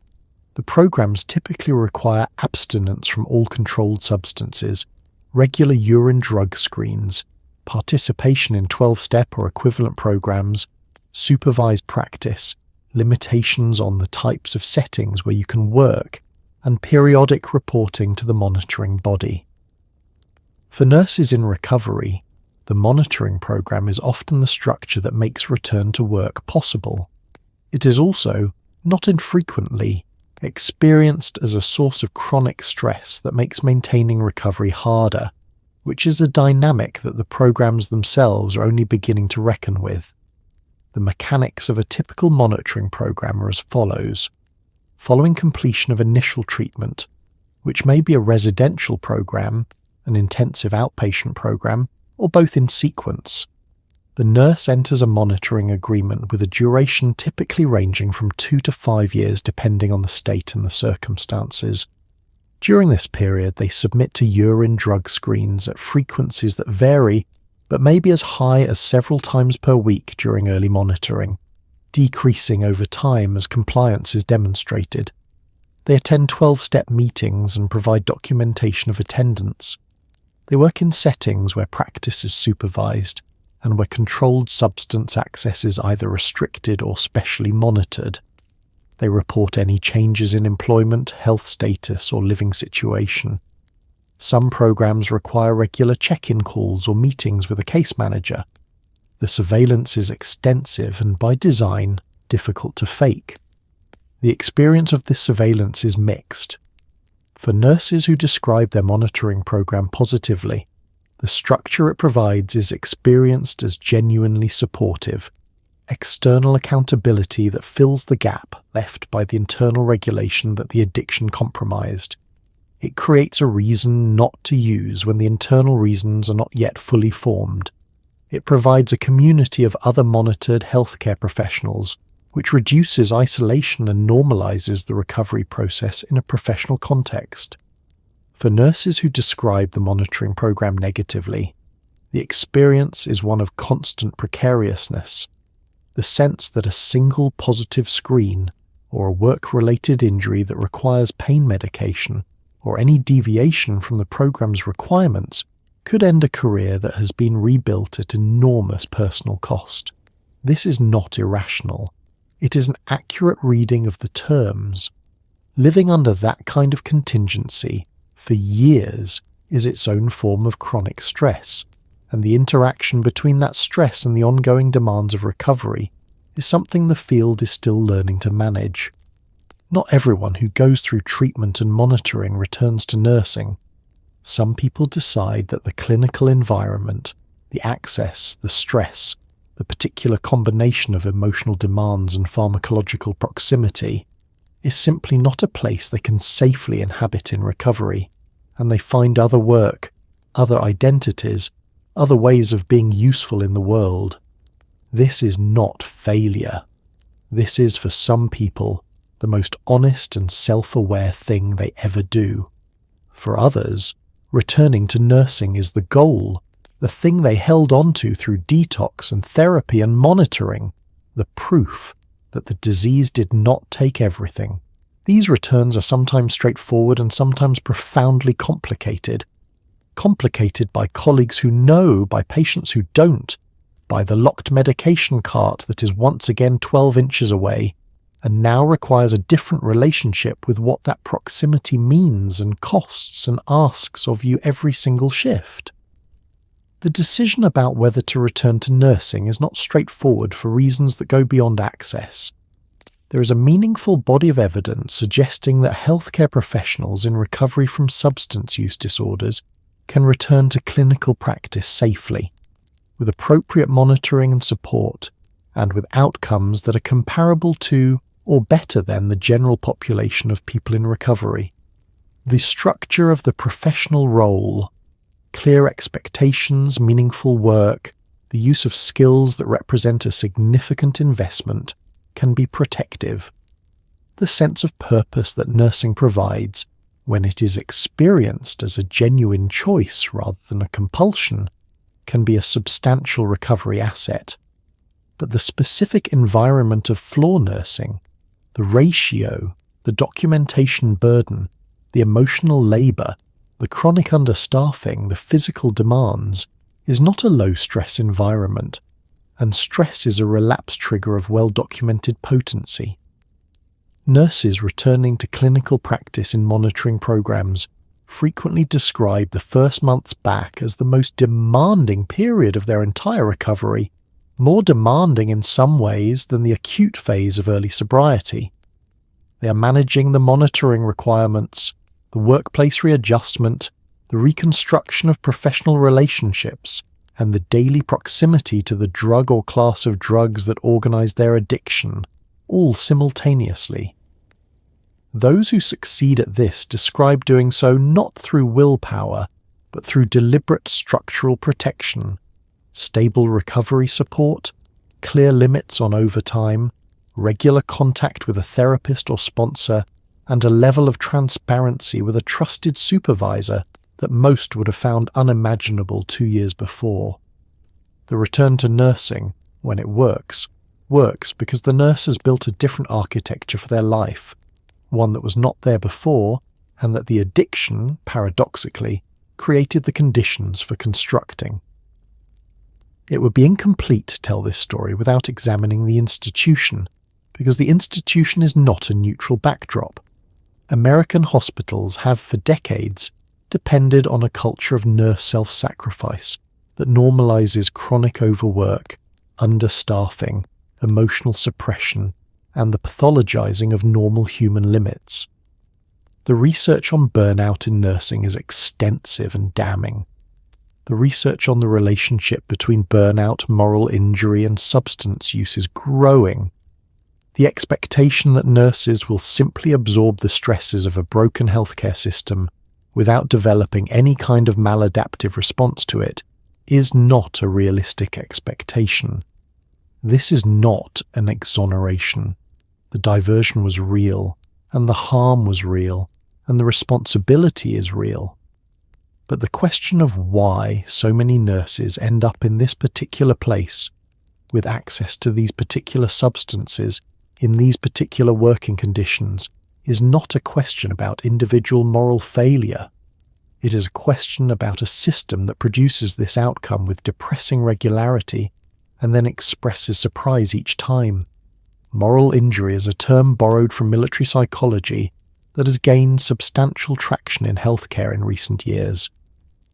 It describes the damage that occurs when a person is required to act in ways that violate their moral code, or is prevented from acting in ways their moral code demands, or witnesses something that fundamentally undermines their moral framework, without the institutional support necessary to process that experience. In nursing, moral injury is endemic. It occurs when a nurse is assigned more patients than they can safely care for and knows it, and has to care for them anyway. It occurs when a patient is in pain, and the order for pain medication has not been written, and the physician is not returning the call. It occurs when someone dies in a preventable way, and the debrief consists of 3 minutes in a hallway and an instruction to move on. Over time, the accumulation of these injuries produces a kind of corrosion in the person who carries them, a corrosion of the belief that their care matters, that the system is working, that what they are doing is adequate to the need. moral injury and burnout together create the conditions for substance use, not as a lifestyle choice, but as a pharmacological intervention for an under-resourced nervous system. The drug does not solve the moral injury. It addresses a specific symptom, the inability to sustain the performance of being okay without touching the underlying wound. But in a system that provides no other mechanism for managing that symptom, and that actively discourages the acknowledgement that the symptom exists, the drug offers something real. This is the system's role in the story, not as excuse, as context. And context, if you are interested in preventing the next case rather than simply punishing this one, is not optional. Addiction stigma in the general population is bad. Addiction stigma among healthcare professionals is in some ways worse, because it is layered with a specific professional betrayal narrative. You were supposed to know better. You had access to the knowledge. You chose this anyway. The internalization of this stigma, the shame that goes beyond ordinary regret into a kind of comprehensive self-indictment, is one of the primary barriers to nurses seeking help early. The fear of being seen as someone who did this by the people who shared a locker room with you and covered your patients during your breaks is in many cases more paralyzing than the fear of the legal or regulatory consequences. Recovery communities for healthcare professionals exist precisely because the stigma inside the profession is different enough from the stigma outside it, that sharing a room with someone who understands the specific texture of it matters enormously. Stigma research consistently identifies several features that determine how severely a stigma operates. Stigma is stronger when the condition is perceived as controllable, when the belief is that the person could have chosen differently. Stigma is stronger when the condition involves harm to others. Stigma is stronger in high-status professional communities where the identity is closely tied to competence and integrity. Nursing ticks all three boxes, and the resulting stigma profile for nurses with substance use disorders is severe. The word addict, in the professional nursing context, carries a weight that cannot be adequately conveyed to someone who's not heard it applied to themselves in a locker room, or in a hallway, or in the particular silence of a charge nurse who knows and is deciding what to do with what they know. The recovery community that has developed around healthcare professionals, peer support programs, professional recovery networks, the specialty treatment programs that serve nurses and physicians specifically, represents a response to this stigma that takes it seriously, rather than simply urging affected individuals to be less ashamed. These communities work because the shame of addiction in a helping profession is not irrational. It is a response to real professional norms that have real consequences for real people. What the recovery community offers is not the removal of those norms or their consequences, but a space in which the shame can be held alongside the ongoing fact of the person, which is to say, in which the nurse is more than the thing that happened, without that thing being minimized or erased. This is a difficult balance. It is also, for many nurses, the precise thing that made it possible to keep going. The partner who didn't know. The children, if there are children, who knew something was wrong in the diffuse, unarticulated way that children know things without having words for them. The parents who are asked to explain something to other people that they themselves do not fully understand. The siblings, the friends, the roommates, the whole ecosystem of people adjacent to a functioning addiction who have to revise their understanding of a period of time that they thought they understood.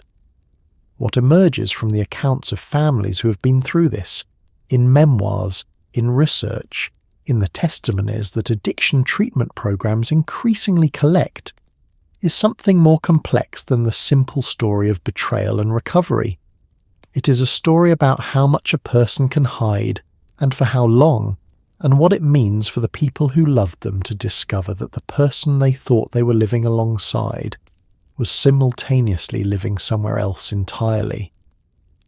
Partners of nurses in addiction often describe a prolonged period of what family therapists call cognitive dissonance management, the ongoing mental work of holding on to a coherent story about your family while accumulating evidence that the story has a significant gap in it. The explanations offered by the addicted person, the stress of the job, the fatigue, the hospital, always the hospital, are plausible and sympathetic and also not quite sufficient to account for what is being observed. Partners develop a kind of parallel consciousness, the official version and the nagging version, running simultaneously, with the nagging version being suppressed because naming it would require an action they are not ready to take and might be wrong about anyway. The revelation, when it comes, is experienced not just as news about the present, but as a retroactive revision of everything that has already happened. Every strange evening, every cancelled plan, every moment when your partner was in the room, but not quite there. All of it is now a different scene in a different story. The grief of this is specific. You're not only grieving what happened, you're grieving the version of the past 2 years that you were living in, which has now been replaced by a different version retroactively, without your consent, and which you cannot go back to even if you wanted to. Children absorb the emotional reality of a household in ways that they cannot articulate and that affect their development in ways that may not be visible for years. The child who became very responsible, very early, the child who became very good at reading the room, the child who stopped asking for things because asking seemed to require something from the adults that the adults did not have available. These adaptations are invisible in the moment and consequential over time. Family therapy in the aftermath of a parent's addiction and recovery is not about repairing a single discrete rupture. It is about attending to the developmental experience of children who lived inside a particular kind of emotional weather for years and built themselves accordingly. It is work that families who do it consistently describe as hard and necessary and worth doing, and that many families, for lack of access, support, or knowledge that it exists, do not do. What the family also has to navigate in the aftermath is the question of what to do with the anger. Because anger is there, even in families that want to be understanding, even in families where the intellectual framework of addiction as a disease has been fully accepted. Understanding that a disease is real does not eliminate the resentment of the years you spent managing something you were not told you were managing. It does not eliminate the specific grievances. The lie about the car repair that turned out to be something else. The evening you spent alone because your partner was too tired, and you accepted that explanation. The version of your family that you thought you were living in that was not in fact the version your partner was living in. These grievances are real. They coexist with love, and with the genuine desire to support recovery, and with the commitment to rebuild. They do not have to be resolved before recovery can begin, but they do have to be acknowledged, and the families that manage this most successfully are generally the ones who are allowed to say, "I am angry, and I am also here." And both of these things are true at the same time. The parents of nurses who went through this have their own specific experience, and it is one that is underrepresented in the literature and in the popular narrative of addiction. They're frequently the people who least understand what happened, because the child they raised, the competent, dedicated, responsible child who chose one of the most admirable professions available, does not map onto any version of the addiction story they were given. The addiction story they were given involved people who made obviously bad choices, who came from particular circumstances, who were recognisably at risk. Their child was not that. And so the parents carry a particular kind of disorientation, the revision of their understanding not just of recent events, but of the identity of the person they thought they raised, which is a more fundamental revision than most people are ever asked to make about someone they love. What they need, and what support systems for families of people in addiction are only beginning to provide adequately, is the opportunity to make that revision without shame. to understand that the child they raised was exactly who they thought they were, and that this happened anyway, and that these two facts are not in contradiction. The families who come through this most intact are not the ones who manage to feel least. They are the ones who found a way to feel all of it. The fear, the anger, the grief, the love, the confusion, the relief when treatment began, the tentative hope that took a long time to trust, without any of those feelings becoming the whole story. The whole story is larger than any of them.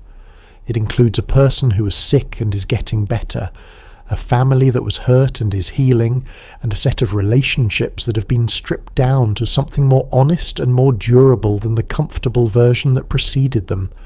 That is not a small thing. It is, for the families who get there, one of the more meaningful experiences of their lives. It just did not look like what they thought rebuilding would look like from the outside. Nothing about this story ever does. Not every story in this territory ends with treatment and monitoring and careful, difficult return to some version of normal life. Opioid use disorder has a mortality rate. Healthcare professionals with substance use disorders have elevated rates of suicide compared to the general population, and the intersection of opioid dependence, professional shame, access to lethal means and barriers to care creates a risk profile that the profession has been slow to take seriously. The nurses who died, not from overdose in every case, but from the accumulated weight of the disease and the isolation and the professional consequences and the treatment system's inadequacies and the stigma and the exhaustion of managing all of it for as long as they managed it are part of this story too, and they deserve to be named, not by name, but as a category of loss that is real and preventable and still happening. The epidemiology of suicide among healthcare professionals reveals a pattern that is troubling and in its details instructive. Nurses have elevated rates of suicide compared to the general female population, a finding that is robust across multiple countries and multiple decades of data. The elevated rate is partially explained by access to means, partially by the culture of self-sacrifice that discourages help-seeking, and partially by the specific stresses of the role. For nurses with active substance use disorders, the risk is further elevated by the neurobiological effect of opioid dependence, the dysregulation of the reward system that produces anhedonia, the inability to experience ordinary pleasure that characterizes both opioid withdrawal and the chronic depressive state that many people with opioid use disorder experience, and by the acute crisis of professional exposure, which concentrates shame, financial threat, and relationship disruption into a very short period of time. The period immediately following discovery and before treatment engagement is the highest risk window. This is when the double life has ended. The professional identity has been ruptured. The shame is at its most acute, and the coping mechanism of the drug is no longer available or no longer manageable. Support systems that did not know the secret do not yet know how to help. The treatment system may not be immediately accessible. The nursing board process has begun but not resolved. Everything is unstable simultaneously. The nurses who did not make it through this window were, in the accounts of the people who knew them, often described as people who could not see that the window was temporary, who experienced the particular collapse of everything at once as a final verdict rather than a crisis state. This is a thing that crises do. They present themselves as permanent, they are not. But the people inside them cannot always see the edges, and that is the window in which prevention matters most, and in which the people around them matter most of all. The colleagues who lost someone to this describe a particular quality of grief, one that is different from other kinds of workplace loss, and that many healthcare professionals are not given the tools to process. It is grief that arrives alongside guilt, the retrospective scanning of every interaction for the thing they might have said, the moment they might have asked a different question, the day they noticed something was off and filed it away instead of following it. This guilt is almost always disproportionate to actual culpability, and almost never dissolves simply by being told it is disproportionate. It lives in the body the way grief and guilt live, and it requires its own processing, its own time, its own acknowledgement that noticing something is not the same as knowing what to do about it, and that doing nothing when you are uncertain is not the same as choosing not to act. What the accounts of people who knew nurses who did not survive consistently reveal is a portrait of isolation so complete that the available evidence of suffering was invisible to nearly everyone around them until it was too late. Not because the people around them were inattentive, because the nurse in question had spent years, in some cases decades, becoming exceptionally good at not letting the suffering show. The same competence that made them excellent at their job made them nearly impossible to reach. The professional mask was not a performance put on for the occasion of crisis. It was a deeply ingrained structural feature of how they moved through the world, applied as reflexively to their own pain as it was to a patient in distress. Help-seeking requires a degree of self-disclosure that is the opposite of what high-functioning addiction trains a person to do. The nurses who died did not die because no one cared. Many of them died surrounded by people who cared enormously and had no idea there was a fire. The prevention of these deaths requires structural changes that are not primarily about individual intervention. Though individual intervention matters and should happen, it requires a culture of healthcare in which distress is not synonymous with incompetence, in which asking for help does not initiate a process that threatens your livelihood, in which the employee assistance program is not a whispered secret, but a visible, trusted, stigma-free resource that people actually use. It requires nursing leadership that is trained to recognize the specific presentation of addiction in high-performing staff, not the stumbling, obviously impaired nurse of the outdated training video, but the very good nurse who is slightly more withdrawn than they used to be, who volunteers for overtime with a frequency that has tipped from dedication into something that looks more like avoidance. It requires the kind of institutional culture in which someone can say quietly to a charge nurse they trust, "I am not okay," and have that sentence lead to help rather than to a process that feels indistinguishable from punishment. The nurses who did not survive were not different in kind from the nurses who did.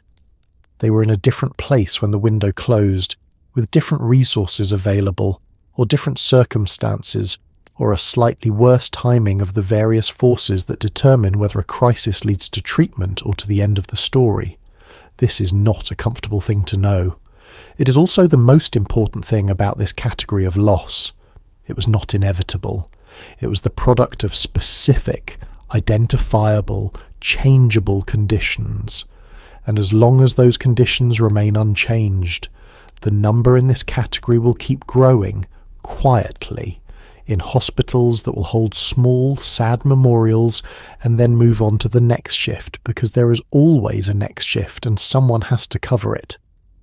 Recovery, in the actual lived daily version of it, is not a state you arrive at. It is a practice, and the practice involves, among other things, going to meetings or therapy or both on days when you would genuinely rather do anything else. Calling someone when the urge surfaces, which it will, sometimes without warning, sometimes in response to very specific triggers, the smell of a hospital hallway, the particular sound of a medication cart, the anniversary of something. Building a life that has enough in it that the drug is competing with something worth competing with.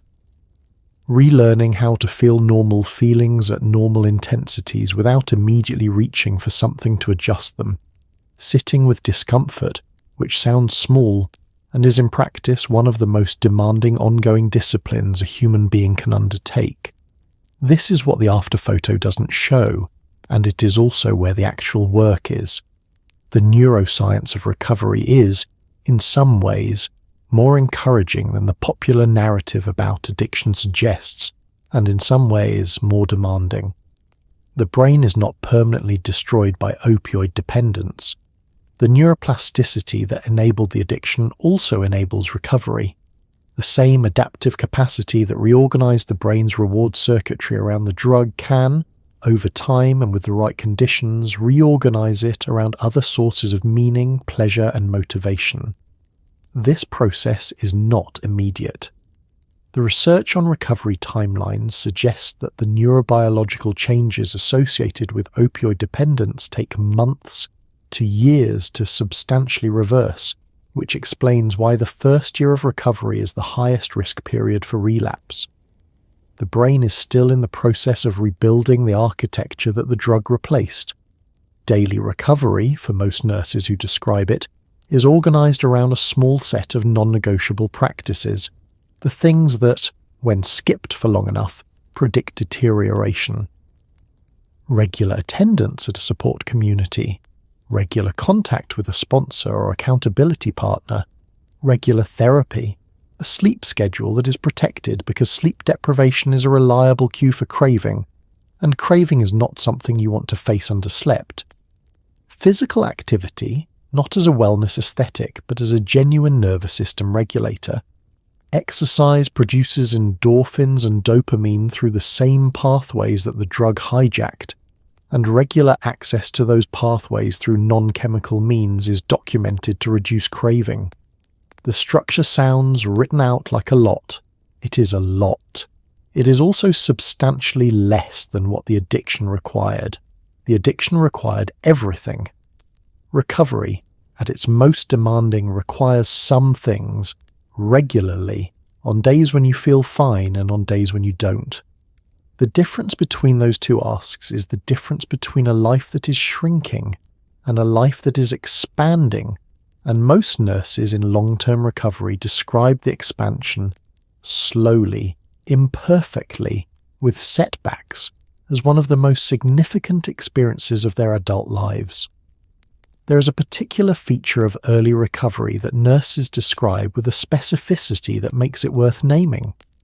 The return of feelings that the drug was suppressing, arriving all at once in the absence of the suppression, with an intensity that can feel less like healing than like being ambushed. The medication that was taken to manage the unmanageable turns out to have been managing more than just stress. It was managing grief you had not finished feeling, anger you had set aside, loneliness you had medicated before it could make itself fully known. Remove the medication, and all of it is there, waiting, at the same time as your nervous system is recalibrating, and your professional life is in ruins, and your family is in the process of revising everything they thought they knew about you. Early recovery, in this regard, is not the relief it is sometimes portrayed as. It is the beginning of a process of feeling, in full, everything the addiction helped you not feel. This is necessary. It is also not easy, and the people who describe it most honestly tend to be the ones who found, in their support communities, other people who had been through it, and who could say, yes, this is the part. This is what it is. You're not going wrong. This is what going right feels like for a while. The triggers of opioid craving in long-term recovery are not always obvious, and the nursing-specific triggers deserve acknowledgement. The smell of a hospital, as mentioned, is one, but there are subtler ones: a patient in significant, uncontrolled pain, and the specific helplessness of being unable to do more. A difficult conversation with a physician about an inadequate pain order. The particular sound of an IV pump alarming down a corridor. The weight of a medication administration record in your hand. These are cues that the brain has associated with the drug at a very deep level, not because you chose to make those associations, but because association is what brains do, and this brain spent years building those particular neural pathways. Managing them in recovery requires not just willpower, but understanding. The understanding that a craving is a prediction error, a learned signal that no longer serves its original purpose, and that the appropriate response to it is not shame but a practiced, consistent, matter-of-fact redirection toward the things that actually work. Call someone, move your body, sit with it for the 12 minutes that craving research says it takes for the acute wave to pass. It passes. It has always passed. The only question is what you do while it is happening. What long-term recovery gives back, according to the nurses who have it, is not the life that existed before. That life had flaws built into its foundation that made this outcome more likely than it should have been. What it gives back is something different. A life that has been rebuilt with an understanding of those foundations, with structures designed to hold the weight of a person who knows what they know about themselves now. It is a smaller life in some ways, in the early years, fewer obligations, more managed, more deliberately protected. It is a larger life in others, because it is, for the first time in a long time, fully inhabited by the person who is living it. In the years since the opioid epidemic became impossible for American healthcare institutions to ignore, there have been changes to how hospitals handle controlled substance security, medication management technology, and the monitoring of administration patterns. Electronic medication dispensing cabinets now flag anomalies in real time. Random drug testing for healthcare workers has expanded. Some institutions have developed early intervention programs designed to identify nurses at risk before the diversion becomes entrenched. Whether these changes are sufficient, whether they address the systemic conditions that make healthcare workers vulnerable in the first place, or whether they simply improve detection without improving prevention, is a question that addiction medicine researchers and nursing advocates are asking with increasing urgency and not yet getting adequate answers to. The technology improvements are real and meaningful.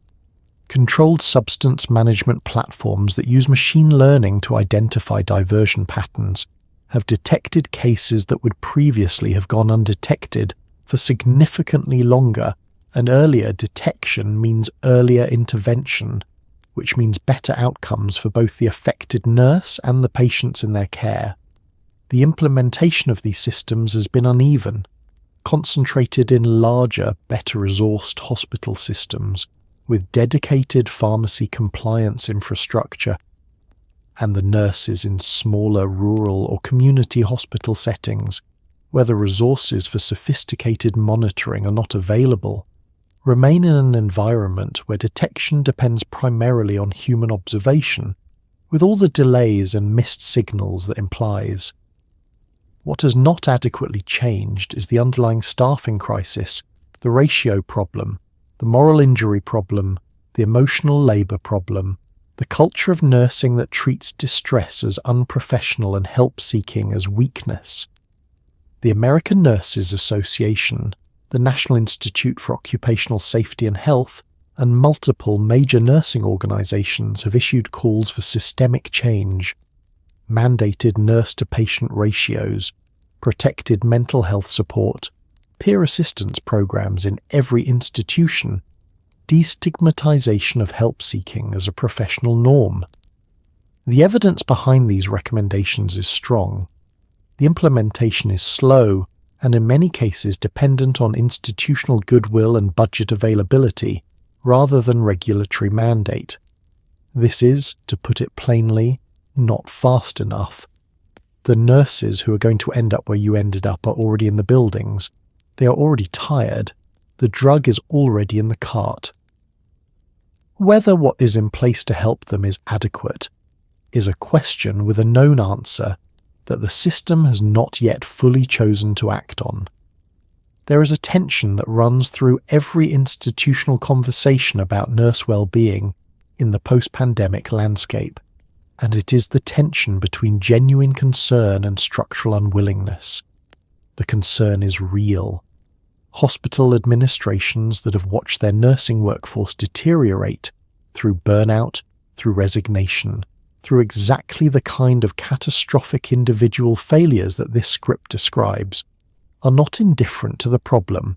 They commission surveys, they form well-being committees, they contract with mental health vendors, they put posters in break rooms about resilience and self-care.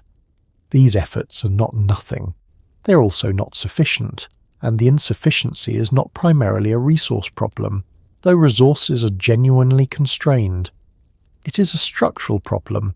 The things that would actually help: adequate staffing, manageable ratios, protected time for debriefing and recovery after difficult events, normalized access to mental health support, a regulatory environment that makes help seeking feel safe, require changes to the operating model of nursing that the economic logic of the healthcare industry has not yet made room for. The COVID-19 pandemic accelerated a crisis that was already present and made it visible in ways that generated a brief, intense period of public attention to the conditions of nursing work. That attention has largely faded. The applause from the apartment windows during the spring of 2020 is long gone. The staffing crisis that the pandemic exposed and worsened has, in many institutions, not been resolved. It has been managed through increased use of agency staff, mandatory overtime, and the continued expectation that nurses will absorb the gaps. The moral injury that accumulated during the pandemic, the deaths, the resource shortages, the families separated by visitation restrictions, the sheer sustained exposure to mass death that had no parallel in modern nursing history, has not been adequately processed at an institutional level, because institutions are not well designed for the kind of collective grief and reckoning that adequate processing would require. What would actually help, according to the nurses and nursing advocates who have thought about this most carefully, includes the following: nurse-to-patient ratios established by legislation rather than by administrative discretion, as California implemented and as multiple states have considered without enacting. Access to confidential mental health support that does not trigger licensing consequences, specifically designed for healthcare professionals and familiar with the specific stresses of the role. Peer support programs staffed by nurses who have been through addiction and recovery themselves, operating as genuine alternatives to the compliance and discipline pathway for colleagues who are struggling. Leadership training that includes specific modules on recognizing the signs of addiction in high-performing staff, with clear guidance on how to intervene in a way that leads to help rather than immediately to termination. A cultural shift which no policy can mandate, but which policy can create conditions for, in which admitting to struggle is understood not as evidence of unsuitability for nursing, but as evidence of having been a nurse for long enough. None of this is hypothetical. All of it exists somewhere, in some institution or some state system, working with the people it reaches. The gap is in scale. What exists in pockets needs to exist everywhere, because the nurse who is right now in the building you'll go to if you have a heart attack is not protected by the program at a hospital across the country. She is protected, or not protected, by what exists in her building, on her floor, in the culture of her unit. And the honest answer still in too many of those buildings is that it is not enough. When nurses who have been through addiction, treatment and recovery are given the opportunity to speak about their experience without the threat of professional consequences, what they say is remarkably consistent across all the differences in their individual stories. They want you to know that it started small. They want you to know that they were good at their jobs, genuinely, and that the illness and the competence coexisted for longer than anyone around them would have guessed. They want you to know that the shame nearly killed them, and the shame was in many ways more dangerous than the drug. They want you to know that the treatment worked when they were able to access it, and that the barriers to accessing it were real and institutional and not personal failings. They want you to know that they miss nursing, the parts of it that were true, the competence, the presence, the being necessary, and that they carry the weight of the harm caused with them every day, not as self-punishment, but as a kind of permanent accountability. And they want you to know that the hospital down the street from you right now has someone in it who is exactly where they were and has not yet found the door out. What nurses in recovery most consistently describe wanting their colleagues to understand is the silence. Not the secrecy in the strategic sense, the mechanics of concealment, but the silence in the experiential sense. The absolute absence during the active period of addiction of any context in which it was possible to say the true thing. Not to HR, not to the nursing board, not to a supervisor, not even to a close colleague, because every one of those channels carried a cost that felt, in the moment, unsurvivable. They want their colleagues to understand that this silence is not what it looks like from the outside, not indifference, not dishonesty as a character trait, but the entirely predictable behaviour of a person who has correctly assessed that the available pathways for disclosure are also pathways toward professional destruction, and who has not yet found a way to face that trade. The peer assistance programs, the anonymous helplines, the colleague-to-colleague conversations that sometimes happen in hospital break rooms at odd hours, these are the infrastructure for breaking that silence. They require tending. They also want to say something about the patients, and this part is harder. They want you to know that the care was real, that the commitment was real, that the patients were not incidental to a performance of nursing that was actually organised around drug access.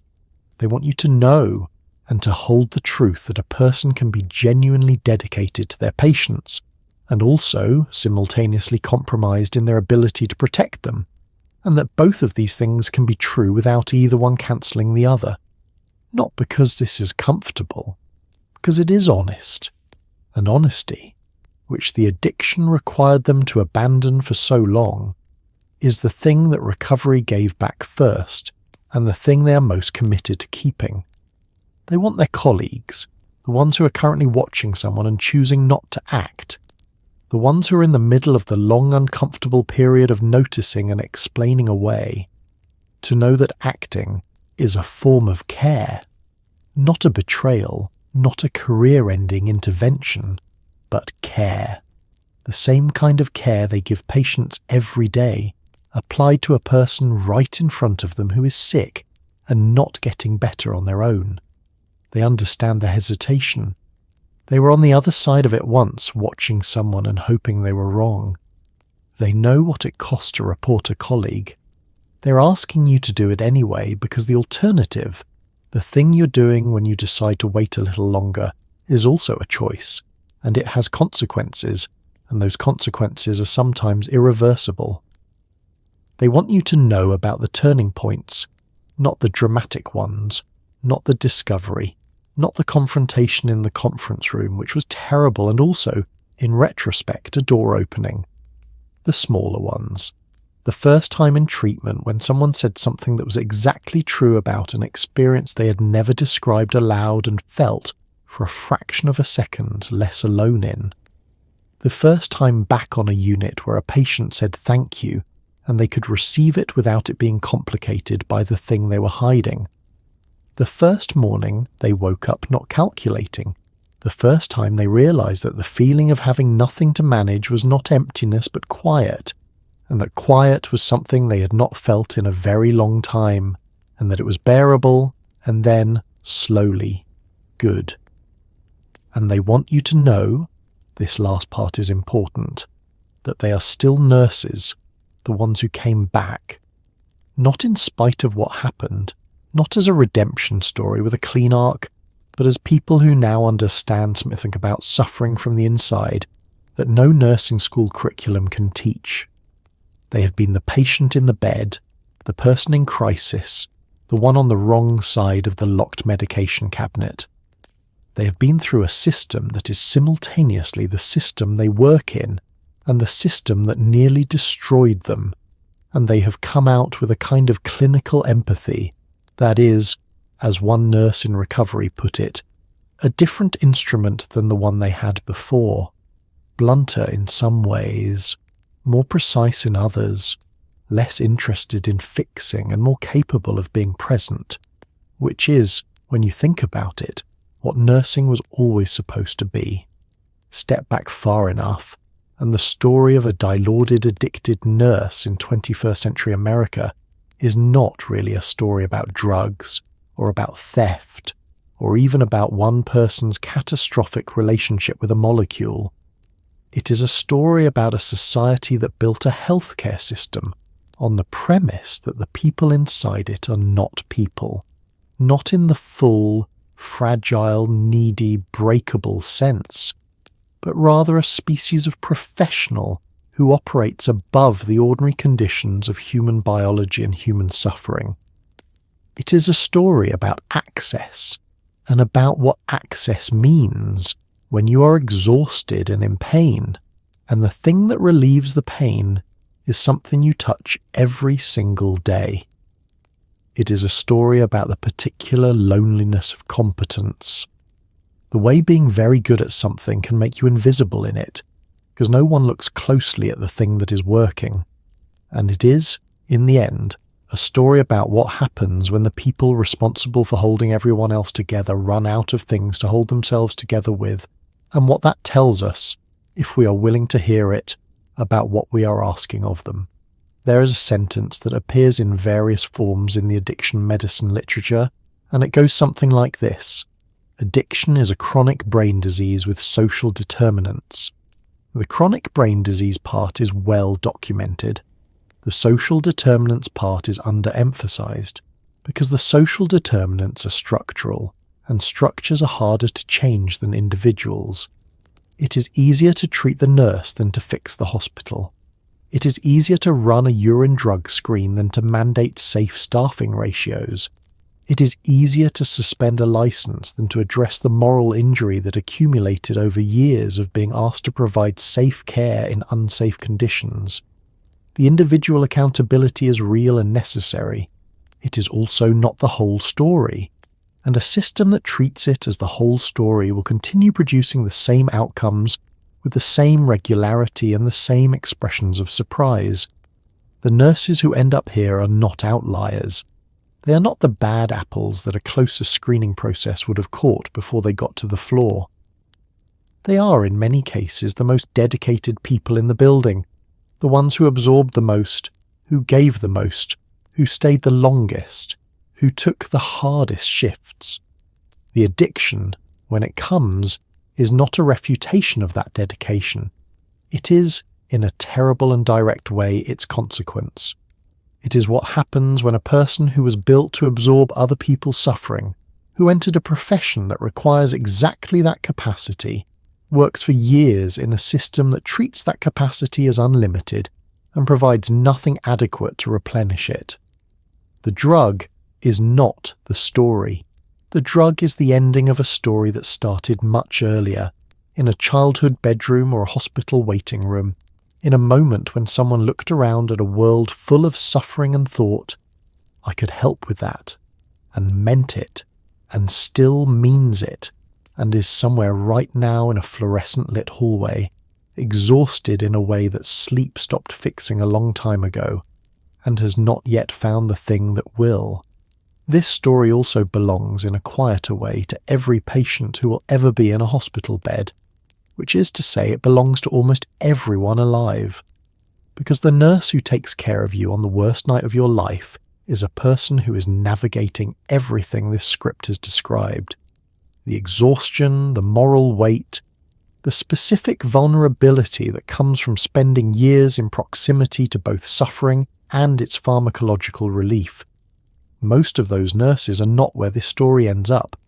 Most of them find ways, adequate or inadequate, to manage the load.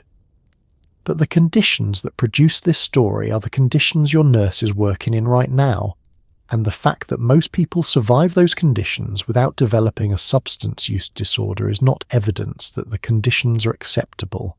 It is evidence that people are remarkably durable, and that remarkable durability is being exploited, and that there is a cost to the exploitation that is being paid by individuals rather than by the institution, and that this arrangement has been in place for a very long time.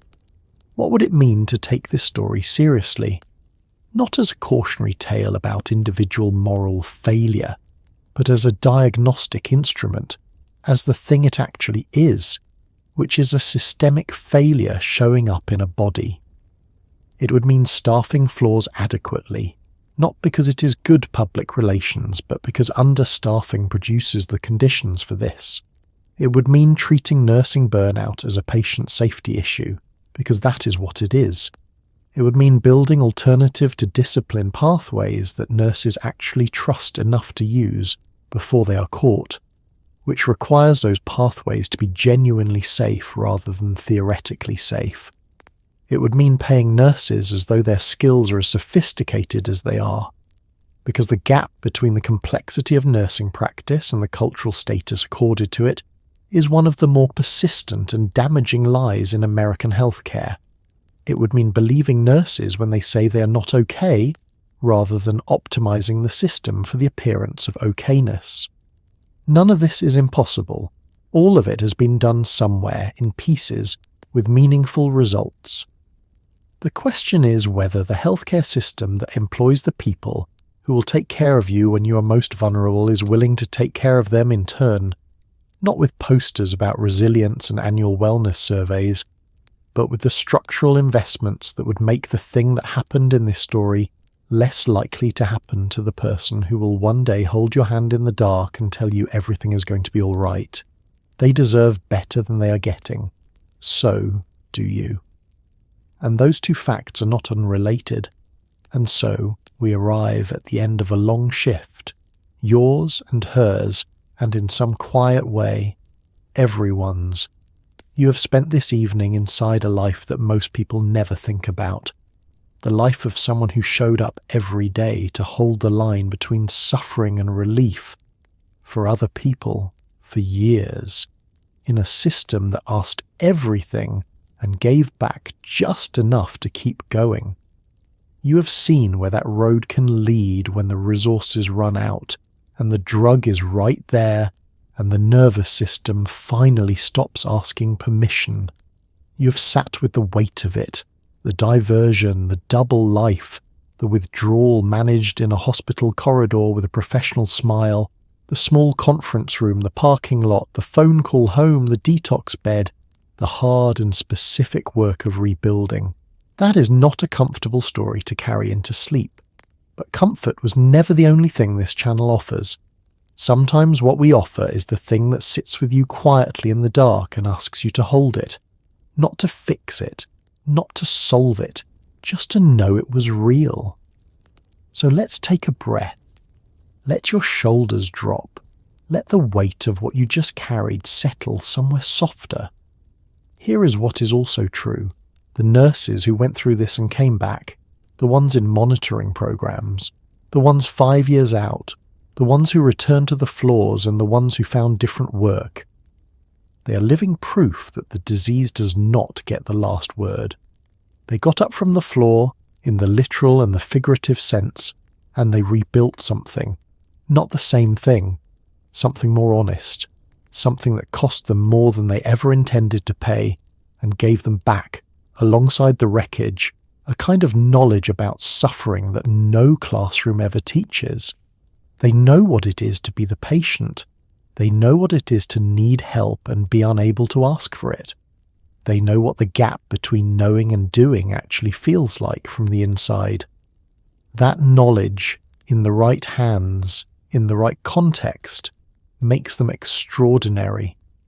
And the people who never went through it, the nurses on the floors right now, on the overnight shift, in the 4th hour of their second consecutive 12-hour day, doing the work that keeps the whole system standing, they deserve to be seen too. Not just applauded from apartment windows during a crisis and then forgotten when the crisis fades. Seen. The complexity of what they carry. The skill. The daily unremarkable heroism of being fully present in a room where something terrible is happening, and staying and doing the next right thing, and then the next one, and then clocking out and driving home and doing it again in 12 hours. That is what nursing is. That is what it has always been, and it is more than enough to be grateful for. Tonight, as you lie in whatever version of comfort you have arranged for yourself, the pillow adjusted, the blanket pulled up, the phone face down, maybe let that gratitude sit somewhere near the surface. Not because you owe anyone anything, because gratitude, when it is real, is one of the better things to fall asleep with. It is warmer than most feelings and asks nothing in return. The nurse who took care of you, or someone you love, on the worst night anyone in your family ever spent in a hospital, that person went home afterward. They had a life outside the room where you saw them. They were tired in ways you probably didn't think about. They were carrying things that had nothing to do with you, and everything to do with the cumulative weight of being that person, in that role, in that system for that long. They got up the next day and went back. Most of them are getting up right now somewhere and going back again. That is the thing to sleep on. Not the darkness in this story, which was real and mattered and deserved the full attention you gave it, but the stubborn, slightly absurd, very human persistence underneath it. The person who wanted to fix things, who still wants to fix things, who is still in there under everything that happened, still oriented toward the room where someone needs help, still willing to walk in. Good night. You did a generous thing tonight, staying with a difficult story all the way to the end. The world outside is exactly as it was when you started. But you know something now that you didn't know an hour ago, and that is never nothing. Rest now. The shift is over.